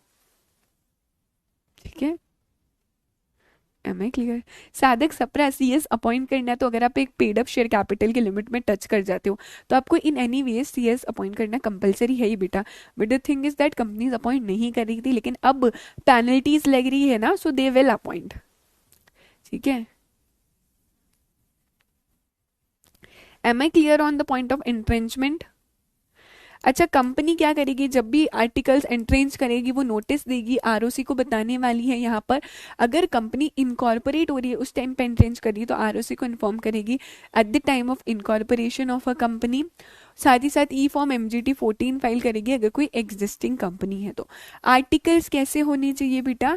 आपके आर्टिकल्स ऑफ एसोसिएशन प्रिंटेड होने चाहिए, डिवाइड होने चाहिए पैराग्राफ्स में, और नंबर होना चाहिए उसका consecutively, that means continuously numbering होनी चाहिए। आर्टिकल्स में कुछ भी इलीगल नहीं होना चाहिए, कुछ भी अल्ट्रा वायरस नहीं होना चाहिए। किसके बाहर नहीं होना चाहिए? मेमोरेंडम ऑफ एसोसिएशन के बाहर इलीगल और अल्ट्रा वायरस नहीं होना चाहिए, ना ही कंपनीज एक्ट के बाहर कुछ होना चाहिए। सी, मेमोरेंडम और कंपनीज एक्ट के बाहर कुछ नहीं होना चाहिए। ये तो हमने शुरू से देख लिया। अच्छा, ये है कंटेंट ऑफ आर्टिकल कि आर्टिकल्स में आखिर होगा क्या। सो आपकी आर्टिकल्स का फॉर्म अलग अलग हो सकता है, table F G H I या जे।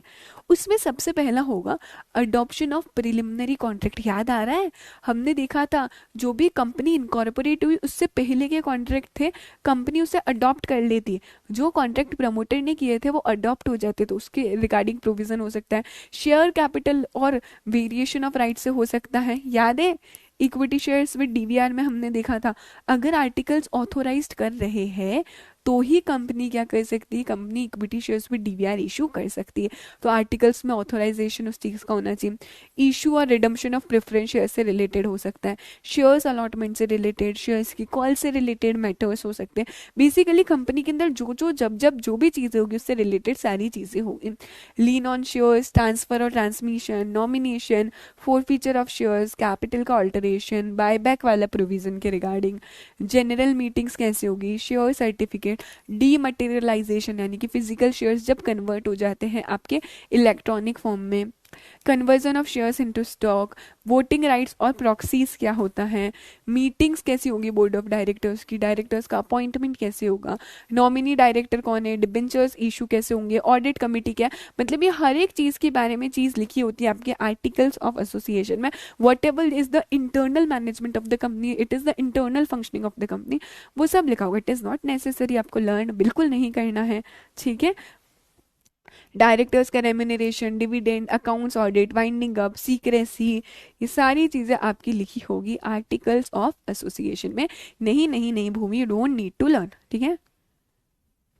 हर्ष कुमार बेटा ये चीज़ हम ऑलरेडी कर चुके हैं कंपनीज एक्ट में, it is a kind of revision, इसलिए इसमें स्पीड फास्ट हो रही है।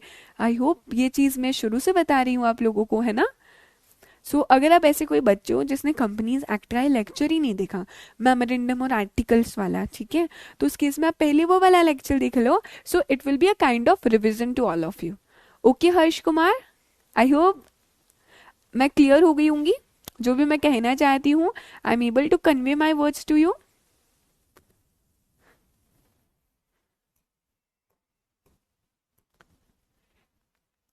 बेटा ये आर्टिकल्स ऑफ एसोसिएशन का भी टेबल होती है, जैसे हमने देखा मेमोरेंडम ऑफ एसोसिएशन में, है ना, टेबल ABCDE, वैसे ही यहाँ पर भी आर्टिकल्स ऑफ एसोसिएशन की भी टेबल होती है, FGHI ऑल J। यहाँ पर कैसा है, टेबल F एकदम सॉर्टेड है, कंपनी लिमिटेड बाय शेयर्स, ठीक है। अभी टेबल G और टेबल H किसके लिए है बच्चा लोग, कंपनी लिमिटेड बाय गारंटी के लिए है। यहाँ पर क्या बोलता है, हाँ ना, ठीक है, उसमें ना हाँ था, यहाँ पर क्या बोला, यस नो, यस और नो। तो यहाँ पर बोलता है हैविंग शेयर कैपिटल, फिर नॉट हैविंग शेयर कैपिटल, फिर बोलता है हैविंग शेयर कैपिटल और नॉट हैविंग शेयर कैपिटल। ये पूरी की पूरी टेबल हमने पढ़ी थी, ठीक है। और आर्टिकल्स ऑफ एसोसिएशन के जो भी कंटेंट आपको लर्न नहीं करने हैं, सिर्फ मैं आपको गो थ्रू करवाना चाह रही थी, दैट इज वाई मैंने उसको फास्ट में लेकर गई। Perfect guys, perfect. अच्छा अभी मेन चीज आती है जिसमें एक बच्ची ने डाउट भी पूछा था, दीदी ये स्पाइस प्लस क्या है आखिरकार, हम तो पहली पहली बार देख रहे हैं, ये स्पाइस प्लस होता क्या है। Perfect perfect guys, I am very happy कि आप लोगों को याद है टेबल और फॉर्म्स अभी तक, ठीक है। So let us start a whole different part, that is the incorporation of a company. So if at all you want to incorporate a company here, तो कैसे company incorporate करोगे, what is the form that is needed for incorporation of a company, ये हमारा नया part है। So Spice Plus is a form जो आपको चाहिए होता है कंपनी को incorporate करने के लिए। Spice Plus क्या होता है, so let us understand the full form of this form, that is simplified proforma. इसकी फुल फॉर्म क्या है यहाँ पर, simplified proforma for incorporating a company electronically. आप कंपनी को इनकॉर्पोरेट करना चाहते हो इलेक्ट्रॉनिकली,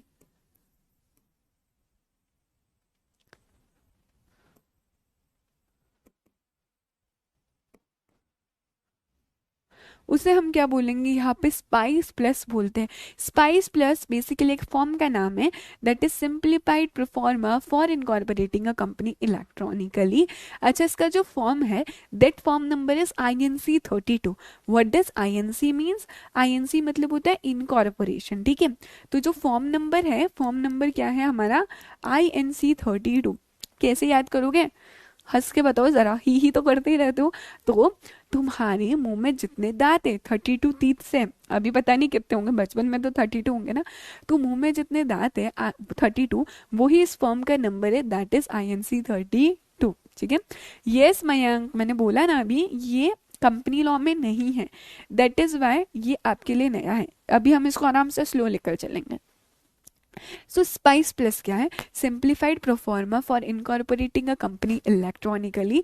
ये फॉर्म का नाम है, स्पाइस प्लस कुछ भी नहीं है, ये एक फॉर्म का नाम है। यहाँ पर INC 32, यस 32, एकदम परफेक्ट मयंक मित्तल तो 32 दांत है ना तुम्हारे, तो फॉर्म का नाम क्या, INC 32, भूलना मत, ठीक है। नहीं गरिमा, इसमें ऐसा बिल्कुल भी नहीं है, पर बेटा ये स्पाइस प्लस के फॉर्म का नंबर है, ठीक है, ये फॉर्म का नंबर है, INC32 अलग से फाइल नहीं करना है, ये फॉर्म का ही नंबर है आपकी। तो स्पाइस प्लस के साथ आप INC32 लिख सकते हो। सो स्पाइस प्लस एक फॉर्म है, बेसिकली ये वो फॉर्म है जिससे आपकी कंपनी इनकॉर्पोरेट होती है। अगर तुम चाहते हो हमारी तूफानी लिमिटेड को इनकॉर्पोरेट करने के लिए, तो आपको ये फॉर्म के थ्रू उसे इनकॉर्पोरेट करना पड़ेगा, स्पाइस प्लस। फुल फॉर्म सबको याद होगी, simplified proforma for incorporating a company electronically here. ये स्पाइस प्लस फॉर्म आपको 2 सर्विसेज देता है। ये फॉर्म 2 पार्ट में डिवाइडेड है। जो पहला पहला पार्ट है वो बोलता है तुम अपने नाम को रिजर्व करवा दो। सो पार्ट ए बोलता है नेम रिजर्व करा दो। एक बार आपका नाम रिजर्व हो गया तो पार्ट बी आपको बहुत सारी सर्विसेज देता है। अच्छा, एक बार देखो जरा, ये स्पाइस प्लस फॉर्म है। स्पाइस प्लस फॉर्म के 2 पार्ट्स हैं, पहला है पार्ट ए, दूसरा है हमारा पार्ट बी। पार्ट ए बोलता है नेम रिजर्व करवा दो। तुम चाहते हो तो पार्ट ए से पहले अपनी कंपनी में नाम रिजर्व करा दो, नेम रिजर्वेशन हो सकता है। अच्छा, कौन मुझे बताने वाला है कि नाम रिजर्व होगा एग्जिस्टिंग कंपनी में? एग्जिस्टिंग कंपनी का नाम चेंज करना है तो कितने टाइम पीरियड के लिए रिजर्व हो जाएगा? अगर एग्जिस्टिंग कंपनी का नाम चेंज करना है तो कितने टाइम पीरियड के लिए रिजर्व होगा, और न्यू कंपनी है तो कितने टाइम के लिए रिजर्व होगा? सो मैम अगर एग्जिस्टिंग कंपनी, तो अभी अभी आपने बोला हमारी याददाश्त इतनी खराब नहीं, मुझे पता है नहीं है, तो एग्जिस्टिंग कंपनी है तो 60 डेज के लिए रिजर्व करेगी ROC, और नई कंपनी है तो 20 डेज के लिए आपकी कंपनी में नाम रिजर्व हो जाएगा। स्पाइस प्लस फॉर्म में part A basically name reservation के लिए, पार्ट बी आपका नाम रिजर्व हो गया, उसके बाद आपको बहुत सारी सर्विसेज देता है। सो कहना ही चाहिए पार्ट बी ना आपको बुके ऑफ सर्विसेज प्रोवाइड कराता है यहाँ पर। उसके बाद आपकी कंपनी में फॉर्म फिल करोगे और आपकी कंपनी इनकॉर्पोरेट यहाँ पर हो जाएगी। अच्छा, साथ साथ आपको क्या क्या चीज़ों का ध्यान रखना है एक बार देख लेते हैं। क्या क्या सर्विसेज प्रोवाइड करेंगे? जब भी आपकी कंपनी इनकॉर्पोरेट हो रही है आपको वहाँ पे डिन भी अलॉट हो जाएगा। डिन क्या होता है दीदी?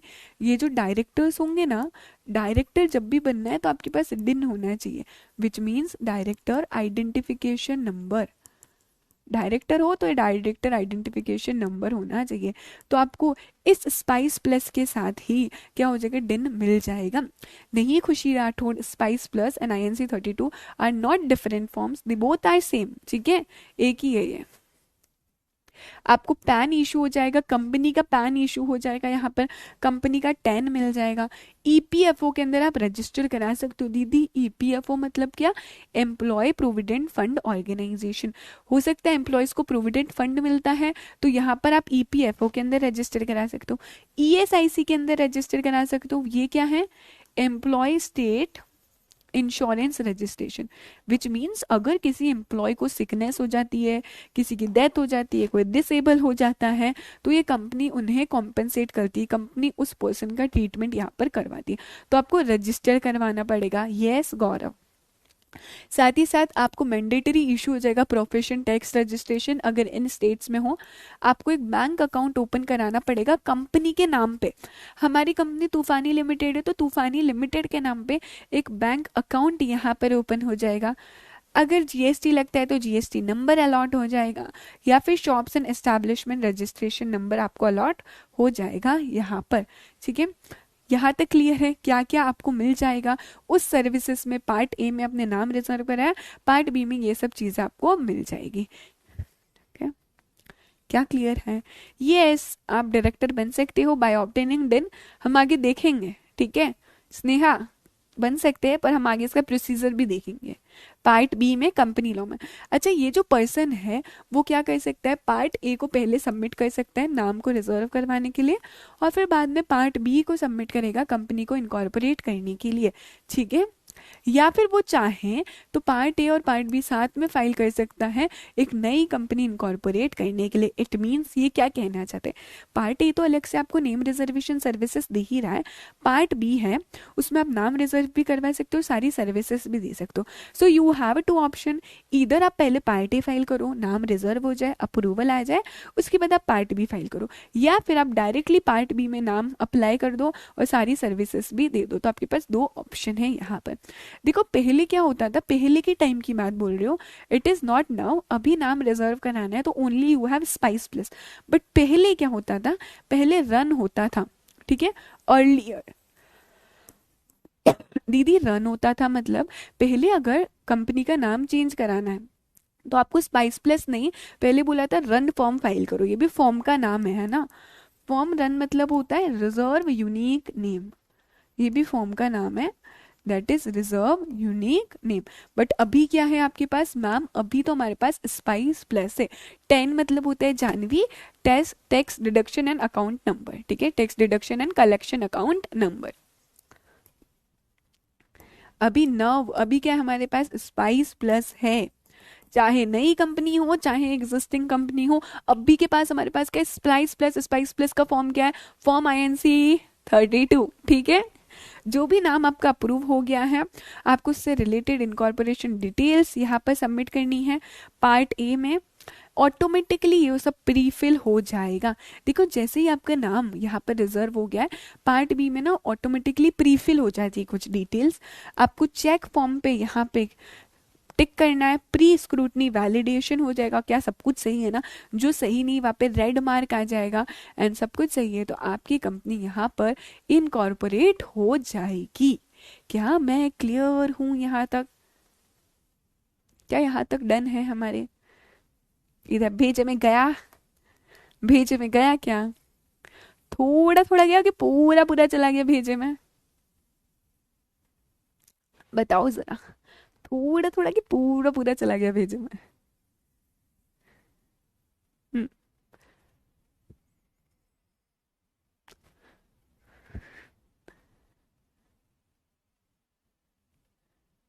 क्रिस्टल क्लियर हो गया है पक्का? अच्छा अभी आगे जाने से पहले, if you guys have any doubt please feel free to ask me. कोई भी डाउट है एक बार पूछ लो, then I will proceed further. Feel free to ask me any of doubt that you have. Also मेरे को बहुत ही ज्यादा इंपॉर्टेंट काम है आप लोगों से। पूरा पूरा चला गया, ग्रेट, ऑसम, मस्त। चलो तो देखो, perfect. So I hope it's been around, yes yes yes Gaurav, just a minute.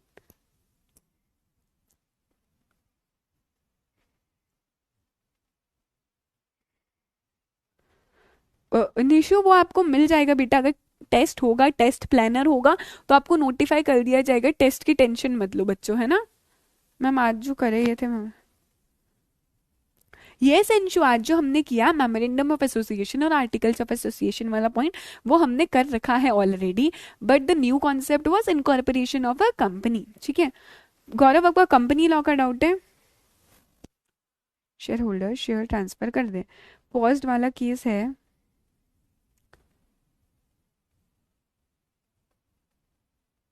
नहीं नहीं गौरव, ऐसा नहीं हो सकता। जो मुझे आपके डाउट से समझ आया है, दैट इज कि मैम लास्ट केस फॉल्स वाला जो केस था, अगर कोई शेयर होल्डर ने शेयर ट्रांसफर कर दिया, फॉल्स करके अगर आपने शेयर ट्रांसफर किया है तो बाद में आप उसे यूज नहीं कर सकते, इवन दो शेयर की प्राइस इंक्रीज हो गई, ठीक है। वो फॉल्स ट्रांसफर हमेशा से नल एंड वॉइड ही कहलाया जाएगा, ठीक है। चलो ये मैम लास्ट वाला पॉइंट क्या बोला सामिया गौश? लास्ट वाला पॉइंट इतना बोलता है बेटा, आप पूरे फॉर्म को चेक करते हो और उसकी प्री स्क्रूटनी होती है, देखा जाता है कि सब कुछ पॉइंट सही है ना। अगर कोई पॉइंट सही नहीं है या कोई पॉइंट आपने मिस कर दिया है, ठीक है, तो उसमें रेड मार्क आ जाता है। या कोई पॉइंट आपने फिल नहीं किया है तो वहाँ पे एक ऑप्शन आता है, जब भी आप फॉर्म फाइल करते हो there is option pre scrutiny या ऑल चेक फॉर्म। तो आपके फॉर्म में जो भी गलतियां है वो आइडेंटिफाई कर लेता है, उसके बाद आप सबमिट कर देते हो ROC को, MCA की वेबसाइट पे। तो गौरव आप एक बार थोड़ा और सही से लिख कर देख लो, ठीक है, एक बार लैंग्वेज फॉर्मेशन चेंज कर लो। चल okay okay okay, before we go further, spice plus website नहीं है, spice plus is a form विनीत शाह simplified proforma for incorporating a company electronically, एक फॉर्म है जिसका नंबर है INC 32, ठीक है। अभी मेरा क्वेश्चन है, ठीक है, बहुत हो गए। तुम्हारे क्वेश्चन जो भी है just mention in the doubt section, I would love to answer all of your doubts. अभी मेरा एक क्वेश्चन है आप सभी लोगों से, देखो टॉकिंग अबाउट सी लॉ हम लोग काफी टाइम से पढ़ रहे हैं, we have chapter 1 done, chapter 2, chapter 3 and chapter 4 would be almost done by the end of this week, right? Talking about SBIL अभी हमने थोड़े टाइम पहले ही स्टार्ट किया, so chapter 1 is done and chapter 2 by the end of week हो जाएगा, right? So I would like to know how you are feeling as of now, आपको कैसा लग रहा है इन 2 चैप्टर्स में। Very honest feedbacks I want from all of you, एकदम ऑनेस्ट फीडबैक चाहिए मुझे आप सभी लोगों से। हाउ यू आर फीलिंग, आपको ये सब्जेक्ट कैसे लग रहे हैं, how you are finding the notes, how you are finding the teaching pattern, ये सब कैसा लग रहा है। I would like to know all of these because talking about C law हमने काफ़ी टाइम स्पेंड किया साथ में कंपनी लॉ में, ठीक है, हम कब से पढ़ रहे हैं, it's been around 20 to 25 days। So I would like to know कि कैसा लग रहा है आपको अभी तक मेरे साथ इन दोनों सब्जेक्ट्स में। मैम क्यों पूछ रहे हो हमसे, see it is very important to know कि जो आपके बच्चे लोग हैं उन्हें कैसा लग रहा है, because at the and I always say the goal is same for both of us. आपका गोल है CS एग्जीक्यूटिव क्लियर करना, ऑल इंडिया रैंक लाना है, एग्जामिशन लानी है। सेम इज माई गोल कि तुम्हें ऑल इंडिया रैंक दिलवानी है, तुम्हें एग्जामिशन दिलवाना है, तुम्हें अच्छा स्कोर करवाना है। So our goal is same, है ना, हमारा गोल कोइंसाइड कर रहा है हम दोनों का ही। सो फैकल्टी ऑल द स्टूडेंट दोनों का ही बेटा गोल सेम है यहाँ पर आके। So it is very important to know कि आपको कैसा लग रहा है अभी तक, ठीक है। If you are finding anything difficult please feel free to tell me, ठीक है। यस गरिमा, ये तो कुछ होगा बच्चा कि कुछ चैप्टर्स थोड़ी डिफिकल्ट होंगे, कुछ इजी होंगे, इट इज अ कॉम्बिनेशन, है ना, ठीक है। इजी लग रहा है, सीज नहीं है, हाँ हैंड रिटन नीड्स की नीड नहीं है। मैंने ये शुरू में ही बोला था in the very starting lecture, I have told you मेरे PPT नोट्स और ई नोट्स जो है these are sufficient, hand written notes की जरूरत नहीं। अगर कोई बच्चा चाहे तो वो बना सकता है, क्योंकि दूसरों के हैंड रिटन नोट से पढ़ना से ज्यादा बेटर होता है आप अपने हैंड रिटन नोट्स बनाओ। Thank you so much Zainab, ये नोट्स बहुत प्यारे हैं, ये भी मैंने ही बनाए, इट इज जस्ट दैट मैंने हाथों से नहीं बनाए, बस टाइप कर रहे हैं, ठीक है। So there is a difference, but बनाए हुए तो मेरी ही है ना, चाहे वो हैंड रिटन हो चाहे वो टाइपिंग हो, ओके अच्छा कोई बात नहीं नेहा, तो आप है ना कंपनी लॉ का वो वाला पूरा लेक्चर देखो, बैकलॉग जो भी अपना कवर करो। देखो मैं आपको एक चीज बताती हूँ, okay so your doubt is ma'am not getting enough time to revise. अब तो सब समझ आ रहा है, परी बोल रही ग्रेट। अच्छा ठीक है, देखो मैं आपको 2 चीज़ें बताती हूँ, ये दोनों सब्जेक्ट के बारे में बताती हूँ। Talking about company law and SBIL के तो इनिशियल लेक्चर में है, I have told you that it is the bonus subject, ठीक है। अभी तक आपको SBIL इजी लग रहा है क्योंकि कुछ कुछ कॉन्सेप्ट आप रिपीट पढ़ रहे हो, धीरे धीरे समझ आ जाएगा कि दोनों में थोड़ा तो डिफरेंस है, 50 to 60% डिफरेंस है। बट कंपैरेटिवली आपको SBIL इसलिए इजी लगेगा अभी क्योंकि वो आपको रिपीट पॉइंट्स पढ़ रहे हो, और जब भी क्वेश्चंस एग्जाम में पूछे जाएंगे it would B direct question. लेकिन कंपनी लॉ की बात करें ना तो कंपनी लॉ महासागर है। अभी आपको ये चीज समझने की कोशिश करनी है, अगर कोई सब्जेक्ट बहुत इजी होता, अगर कोई कोर्स बहुत इजी होता तो एनीवन वुड डू इट ना। If you are doing it तो ये कुछ तो अलग है इसमें, ऐसे ही तो आपको CS की डिग्री नहीं मिलेगी, right. You have to put your heart and heart, ठीक है, you have to put your heart and soul in this course, तभी आपको CS की डिग्री मिलेगी, तभी आप CS एग्जीक्यूटिव क्लियर होंगे, तभी आपको ऑल इंडिया रैंक यहाँ पर आएगी। So yes I could say कि हाँ कुछ सब्जेक्ट में आपको कुछ चैप्टर होंगे, this would be a combination, ठीक है। हो सकता है कुछ चैप्टर्स आपको बहुत ही ईजी पीजी लगे कि दीदी कर लेंगे, कुछ थोड़े से आपको मीडियम लगेंगे और कुछ थोड़े से डिफिकल्ट होंगे। ऑब्वियसली हम इन चैप्टर्स को रिमूव तो कर नहीं सकते, ये तो ICSI ने आपका पूरे सिलेबस दिए, but what we can do is कि हाँ डिफिकल्ट चैप्टर्स को कैसे इजी बनाया जाए। जैसे talking about share and share capital, इसका वेटेज काफ़ी ज़्यादा है, ठीक है। डिफिकल्ट मैं नहीं कहूँगी इसे डिफिकल्ट है क्योंकि प्रोसीजर बेस्ड है, बट जैसे कि हमने बार बार इसे पढ़कर इजी बना दिया। निधि कंपनी बच्चों को बहुत डिफिकल्ट लगता है, लेकिन हमने निधि कंपनी को इतनी बार रिवाइज किया कि आपके खून में निधि कंपनी चला गया है ना। So these are the tricks कि हम कर सकते हैं। एंड बिलीव मी, आगे भी हम ऐसे ही करने वाले हैं। और ध्यान रखना, रिवीजन तो करना पड़ेगा, ठीक है, रिवीजन तो करना ही पड़ेगा। अगर आपको लगता है कि अभी तो हमें समझ आ गया है, हमें आगे भी याद रहेगा, not possible. You are going to give your exam in June 25। अभी आप जून 25 में एग्जाम देने वाले हो, अभी जो पढ़ा है अभी आपको लग रहा है समझ आ रहा है, बट अगर आप बार बार रिवाइज नहीं करोगे तो भूल जाओगे ना। अच्छा समझो आप कार सीखने भी गए हो, स्विमिंग सीखने जाते हो, ठीक है, आप ट्रेनिंग लेते हो, आपने स्विमिंग सीखी, 10 days तक स्विम किया अच्छे से ट्रेनर के साथ। आफ्टर दैट अगर आपने 2-3 महीने का ब्रेक ले लिया है, आपने वापस प्रैक्टिस ही नहीं करी, भूल जाओगे। कार सीखी है आपने, अगर प्रैक्टिस नहीं करी है, 10 दिन तक अच्छे से कार चलाई उनकी गाइडेंस में, but if you have not practice for 2 to 3 months you will forget, ठीक है, भूलोगे ही भूलोगे, या थोड़ा थोड़ा याद रहेगा पर परफेक्टली तो याद नहीं रहेगा। वही अगर आप सोचो कि अगर आप 15-15 मिनट भी रोज कार चलाते हैं तो आप 2 महीने बाद तो एकदम एक्सपर्ट हो जाते हैं। होता ना, नॉर्मल चीज बता रही हूँ, कुछ आउट ऑफ द वर्ल्ड बात नहीं कर रही हूँ मैं, एकदम नॉर्मल हो जाता मैम, हम सीख जाते हैं। स्विमिंग भी अगर आप रोज भी 30 मिनट्स भी करते हो तो आप सीख जाते हैं। वैसे ही यू हैव टू रिवाइज। बेटा टाइम नहीं मिलता है, नहीं, टाइम निकालना पड़ता है, ठीक है। आपकी जैसे क्लासेस होती है वैसे सभी की क्लासेस होती होगी, वैसे मेरी भी क्लासेस होती होगी जब मैं स्टूडेंट होंगी, तब बाकी बच्चों की भी होती है। तो अगर बाकी बच्चे भी ऑल इंडिया रैंक ला सकते हैं, अगर बाकी बच्चे भी एग्जीक्यूटिव वो एग्जामिशन से स्कोर कर सकते हैं, फर्स्ट अटेम्प्ट में निकाल सकते हैं, वो भी नॉर्मल इंसान है, कुछ अलग तो है नहीं उनमें, तो आप भी कर सकते हो ना। It's all about the right strategies, ठीक है। तो ये मत बोलो कि टाइम नहीं है, you have to find out the time, ठीक है। टाइम मैनेज करना होता है, टाइम निकालना होता है आपको। हर एक बच्चे का शेड्यूल अलग हो सकता है, सो अकॉर्डिंगली सी कि आपका टाइम कहाँ जा रहा है, अपार्ट फ्रॉम क्लासेस आपका टाइम कहाँ जा रहा है और कहाँ आपको टाइम को यूटिलाइज करना है। इट इज़ टोटली ओके अगर आपने 6 to 7 months मस्ती नहीं करी, घूमने नहीं गए, चलेगा, फंक्शंस अटेंड नहीं किए, चलेगा। These all will worth it when your result will come. तो सभी सभी चीज़ें आपकी वर्थ हो जाएगी, ठीक है। So talking about time management, अगर आपको लग रहा है टाइम मैनेजमेंट का, तो सबसे पहले ये देखो टाइम जा कहाँ रहा है आपका, ठीक है। प्रोकेस्टिनेट तो नहीं करना है गरिमा, समझो कि अगर हम प्रोकेस्टिनेट करेंगे तो अपने माइंड को समझाओ कि अगर हम प्रोकेस्टिनेट करेंगे तो हमारा अटेम्प्ट प्रोकेस्टिनेट हो जाएगा। एंड आई होप हम कोई नहीं चाहता है कि हमारा अटेम्प्ट प्रोकेस्टिनेट हो या दूसरी बार ये सेम चीजें पढ़े, नहीं चाहते हो ना कोई भी। हम चाहते पहली बार में पढ़ के इतना मस्त पेपर दे कि डायरेक्ट सीएस प्रोफेशनल में आओ आप लोग, राइट। सो आपके मन को समझो कि अभी पढ़ना है मुझे, this is the only time you have to study, इसी टाइम पढ़ना है आपको।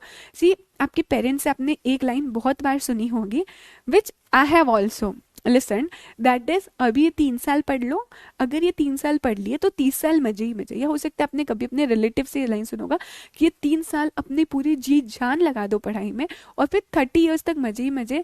This line is extremely true, this line is true कि अभी अपना हार्डवर्क दे दो ना, बाद में your life will be so sorted, बाद में पढ़ाई की कोई टेंशन ही नहीं रहेगी आप लोगों को। सो अभी this is the time to do your hard work, मेहनत करनी पड़ेगी। You have to remind your yourself आप ये सब क्यों कर रहे हो, why you are doing this, remind yourself and revise again and again। अगर तुम चाहते हो कोई भी सब्जेक्ट हो, not only company law and SBIL, हमारे पास बहुत सारे थियोरिटिकल सब्जेक्ट है, ठीक है। अगर आप चाहते हो कि ठीक है मुझे याद रखना है, रिवीजन कर याद रखना है, तो याद ऐसे ही नहीं होगा, you have to revise. And believe me, आज अगर मैंने कुछ 2 hours में पढ़ाया है, ठीक है, ये चीज बहुत ध्यान से सुनना, अगर मैंने तुम्हें 2 घंटे का पूरा लेक्चर लिया है, तुम्हें पता है लास्ट 10 मिनट्स में हम रिवाइज करते, तो वो 2 घंटे में मैं आपको लास्ट के 10 मिनट्स में पूरा कॉन्सेप्ट रिवाइज करवा देती हूँ और आप भी मेरे साथ कर लेते हो। सो हमारा एक बार तो 50-60% माइंड में रिकॉल हो जाता है। उसके बाद अगर आप फिर से घर पे रिवाइज करोगे, राइट, अगर आप फिर से रिवाइज करोगे तो आपकी मेमोरी फ्रेशन अप होगी, इसे कहते हैं एक्टिव रिकॉलिंग, तो उसका ध्यान रखना, ठीक है। तो बार बार रिवाइज करना पड़ेगा। It will hardly take 30 to 40 minutes। अगर 2 घंटे मैंने क्लास में पढ़ाया तो हार्डली आपको 30 to 40 minutes लगेगा उसे रिवाइज करने में, और इतना टाइम हम दे सकते हैं, राइट। अंशु गोयल है सी, बैठो आज देखो, प्लान करो कि कहाँ पर आपका टाइम वेस्ट हो रहा है, ठीक है। अच्छा, तो ये कंपनी लॉ और SBIL मैंने आपको सब्जेक्ट तो बता दिया। I was actually not talking about the subject कि कंपनी लॉ सब्जेक्ट कैसा लग रहा है, SBIL कैसा लग रहा है, वो मुझे पता है, मुझे आपके कॉमेंट से पता चल रहा है कि आपको बहुत ही इंटरेस्टिंग सा लग रहा है और इंटरेस्टिंग लगना भी चाहिए, ठीक है। कंपनी लॉ तो मतलब आपका दिल है, ठीक है, कंपनी सेक्रेटरी का दिल है आपके नाम में भी, your name it self shows company secretary, so you should have a great great knowledge of the company law यहाँ पर। बट आई होप आपको मजा आ रहा है पढ़ते टाइम, ठीक है, you are not finding it boring और anything such as that. Ma'am आप इतनी हंसी खुशी से पढ़ा लेती हो। यस साधक सप्रा, थैंक यू। विनीत शाह इसका मैं ऑलरेडी आपको बता चुकी हूँ, ठीक है, ये चीज मैं बता चुकी हूँ एक लेक्चर में। अगर कोई न्यू स्टूडेंट है कैसे कवर अप करे, ठीक है, सो अगर कोई न्यू स्टूडेंट हो कैसे कवर अप करो, सबसे पहले तो मेक श्योर कि आप अपने जो भी बैकलॉग्स है उसे कवर करें। You can utilise your Sunday in that, कि संडे को आप बैकलॉग्स कवर करो सारे के सारे, धीरे धीरे धीरे धीरे कवर हो जाएगा। मेकअप प्लान कि आपको 6 to 7 आवर्स के लेक्चर्स देखने हैं एनी हाउ, और धीरे धीरे अपना बैकलॉग कवर करो, फिर आप पहुंच जाओगे। हिमाद्री, नींद आती है तो नींद को तो भगाना पड़ेगा अभिराज, ठीक है, मजा तो आ रहा है मयंक, ग्रेट। अच्छा गौरव का एक डाउट होगा, मैम किसी शेयर होल्डर ने जिसने शेयर ट्रांसफर करा उसका share, but later he got to know the price.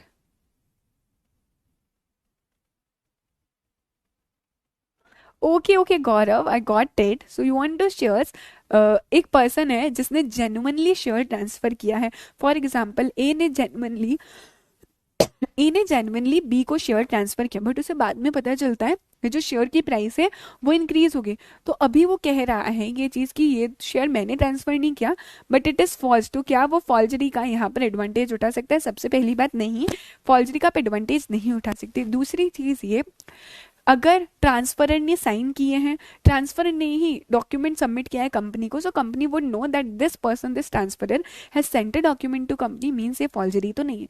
अगर आपका क्वेश्चन ये है कि नहीं मैम ट्रांसफर ही नहीं भेजा है और वो ट्रांसफरर बोल रहा है ये जो डॉक्यूमेंट है ये फॉल्स्ड है, सो उस केस में पूरा का पूरा यहाँ पर डिसीजन लिया जाएगा, देखा जाएगा whether this person is saying truth और नॉट, और वो पूरा डिसीजन लेके फाइनली डिसाइड होगा ये चीज। बट यस, अभी एक्चुअल देखा जाए तो कोई पर्सन एक्चुअली इसका एडवांटेज ले सकता है यहाँ पर ये कह के, लेकिन इट इज नॉट लीगल, उसका पूरा चीज देखी जाएगी, it has to be decided यहाँ पर, ठीक है।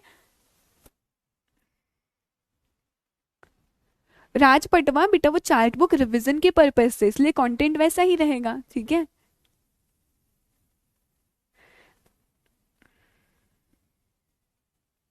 कौन सी स्लाइड चांदनी? मैंने बता दिया चांदनी गुप्ता, लेक्चर्स कवर करने पड़ेंगे बैकलॉग्स के लिए, तो यही है बच्चा। मैम क्लास ले रहा हूँ बट पढ़ने के लिए क्या क्या करूँ मैम, सजेस्ट कर दो। अंशु पढ़ने के लिए पढ़ना पड़ेगा, रिवाइज करना पड़ेगा। सी क्लास में आपने कॉन्सेप्ट क्लियर कर दिया है, ठीक है, क्लास में हमने कॉन्सेप्ट क्लियर कर दिया है, ठीक है ना। उसके बाद पढ़ने के लिए क्या करें, आपको पढ़ना पड़ेगा। मैं तुम्हारे घर पर आके एक एक को बोलूँ पढ़ो पढ़ो पढ़ो, ठीक है। तो you have to study, there is no option. पढ़ने के लिए क्या करना पड़ेगा, पढ़ना पड़ेगा। सोने के लिए क्या करना होता है, सोना होता है, ठीक है। खाने के लिए खाना होता है, वैसे ही पढ़ने के लिए पढ़ाई करनी होती है। सोचने से कुछ नहीं होता है, dreams don't work unless you do. जब तक आप एक्शन नहीं लोगे तब तक कुछ भी नहीं होगा। So you have to take that action, you have to take that first step. And guys please believe me, be serious, थोड़ा सा सीरियस हो जाओ। आप कोई ऐसा छोटा मोटा कोर्स नहीं कर रहे हो, आप नॉर्मल बैचलर्स नहीं कर रहे हो, अभी आपकी 11th 12th नहीं है। This is your company secretary course, this is your professional course, one of the toughest course है आपका CS course, one of the toughest level you are in, so you have to be serious this point, है ना। अब मजे मस्ती मजाक में नहीं रह सकते हो, बिकॉज आप अकेले नहीं, if you are doing some professional course, not only you but all of the family members are in this hope कि मेरा बच्चा क्लियर हो जाएगा।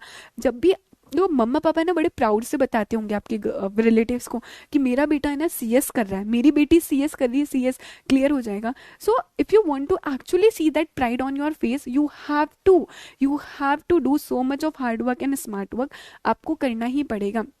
जब आप एक कोई भी कोर्स करते हो ना, not only you but actually आपके पूरे family members are in this hope कि मेरा बच्चा बस अगली बार CS बन जाएगा। So at least not for you but आपके फैमिली मेंबर्स के लिए ये चीज़ करो बेटा, आपको सीरियस होना ही पड़ेगा। डोंट हैव एनी ऑप्शन कि मज़ा मस्ती में नहीं हो पाएगा। हाँ नोट्स बनाने में टाइम लगता है, अग्री ऑन दैट पॉइंट, पहले रिवाइज कर लो फिर नोट्स बना दो, बहुत ज़्यादा टाइम मत दो नोट्स बनाने में। मैंने आपको बोला था बुलेट पॉइंट्स वाले नोट्स बना दो, ठीक है।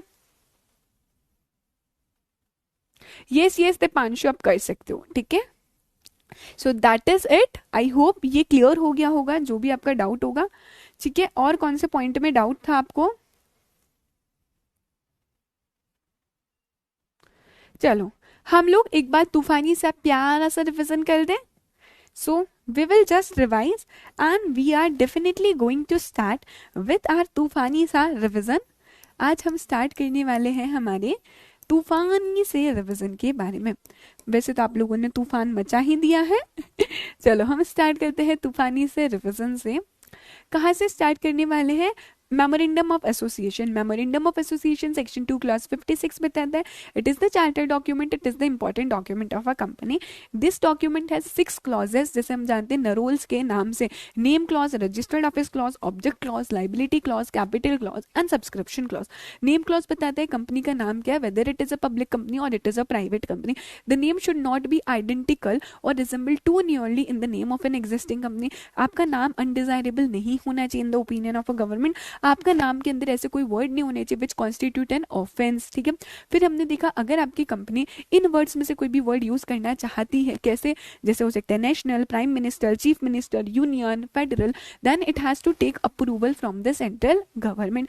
रजिस्टर्ड ऑफिस क्लॉज देखा, रजिस्टर्ड ऑफिस क्लॉज बेसिकली इसका एक और नाम है सिचुएशन क्लॉज, जहां पर the company have to establish where the registered office of the company is situated. Company को स्पेसिफाई करना पड़ेगा कंपनी का रजिस्टर्ड ऑफिस कहाँ है।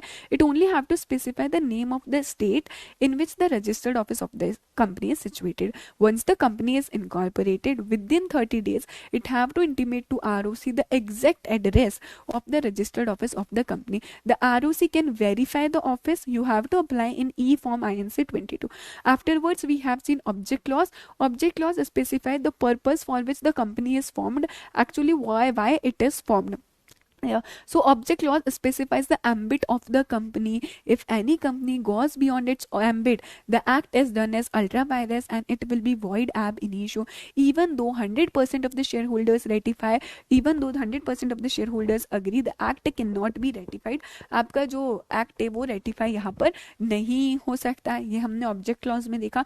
अच्छा, ऑब्जेक्ट क्लॉज दो पार्ट के होते हैं, एक होता है मेन ऑब्जेक्ट, एक होता है उसका इंसिडेंटल ऑब्जेक्ट। आफ्टरवर्ड्स हमने लाइबिलिटी क्लॉज देखा, कंपनी लिमिटेड बाय श्योर से, तो आपकी लाइबिलिटी अनपेड अमाउंट है वो हो जाएगा। ठीक है, कंपनी लिमिटेड बाय गारंटी, जितना आपने अंडरटेक किया। कंपनी अनलिमिटेड वाली कंपनी तो आपकी लाइबिलिटी अनलिमिटेड हो जाएगी। कैपिटल क्लॉज में हम लोगों ने क्या देखा, जस्ट अ सेकेंड। ठीक है, कैपिटल क्लॉज में हम लोगों ने देखा कि ऑथोराइज्ड कैपिटल कितनी है, the capital through which a company is registered, authorised कितनी। कभी भी इशूड कैपिटल अपनी ऑथोराइज्ड कैपिटल से ज्यादा नहीं हो सकती। यहाँ पर डिवीजन होगा authorised, issued, subscribe, paid up और कोल्ड अप कैपिटल का। सब्सक्रिप्शन क्लॉज मतलब वो पर्सन जिन्होंने सबसे पहले कंपनी में शेयर्स लिए हैं, उस पर्सन का नाम होगा और अपोजिट में लिखा होगा the number of shares taken by that person, वो था आपका subscription clause. Basically the subscribers are the first members of the company. In case of OPC वहां पर नॉमिनी क्लॉज होगा। आर्टिकल्स ऑफ एसोसिएशन हमने देखा, इंटरनल रूल्स एंड रेगुलेशंस बताता है कंपनी कैसे फंक्शन होने वाली है। सेक्शन 2 क्लॉज 5 बताता है आर्टिकल्स ऑफ एसोसिएशन के बारे में।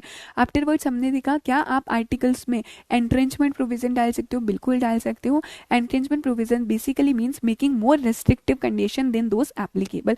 It can be done in a private company और in a public company. It can be done at the time of formation of a company और by passing a resolution. So if it is a private company you have to take consent of all the members for entrenchment. If it is a public company, you have to take a special resolution for entrenching the articles of association. Articles of association में ऐसा कुछ भी नहीं होना चाहिए जो कि contradictory हो कंपनीज एक्ट के और मेमोरेंडम ऑफ एसोसिएशन के। आप आर्टिकल्स को ऑल्टर कर सकते हो यहाँ पर by passing a special resolution. Afterwards हमने यहाँ पर देखा मेन चीज which is incorporation of a company.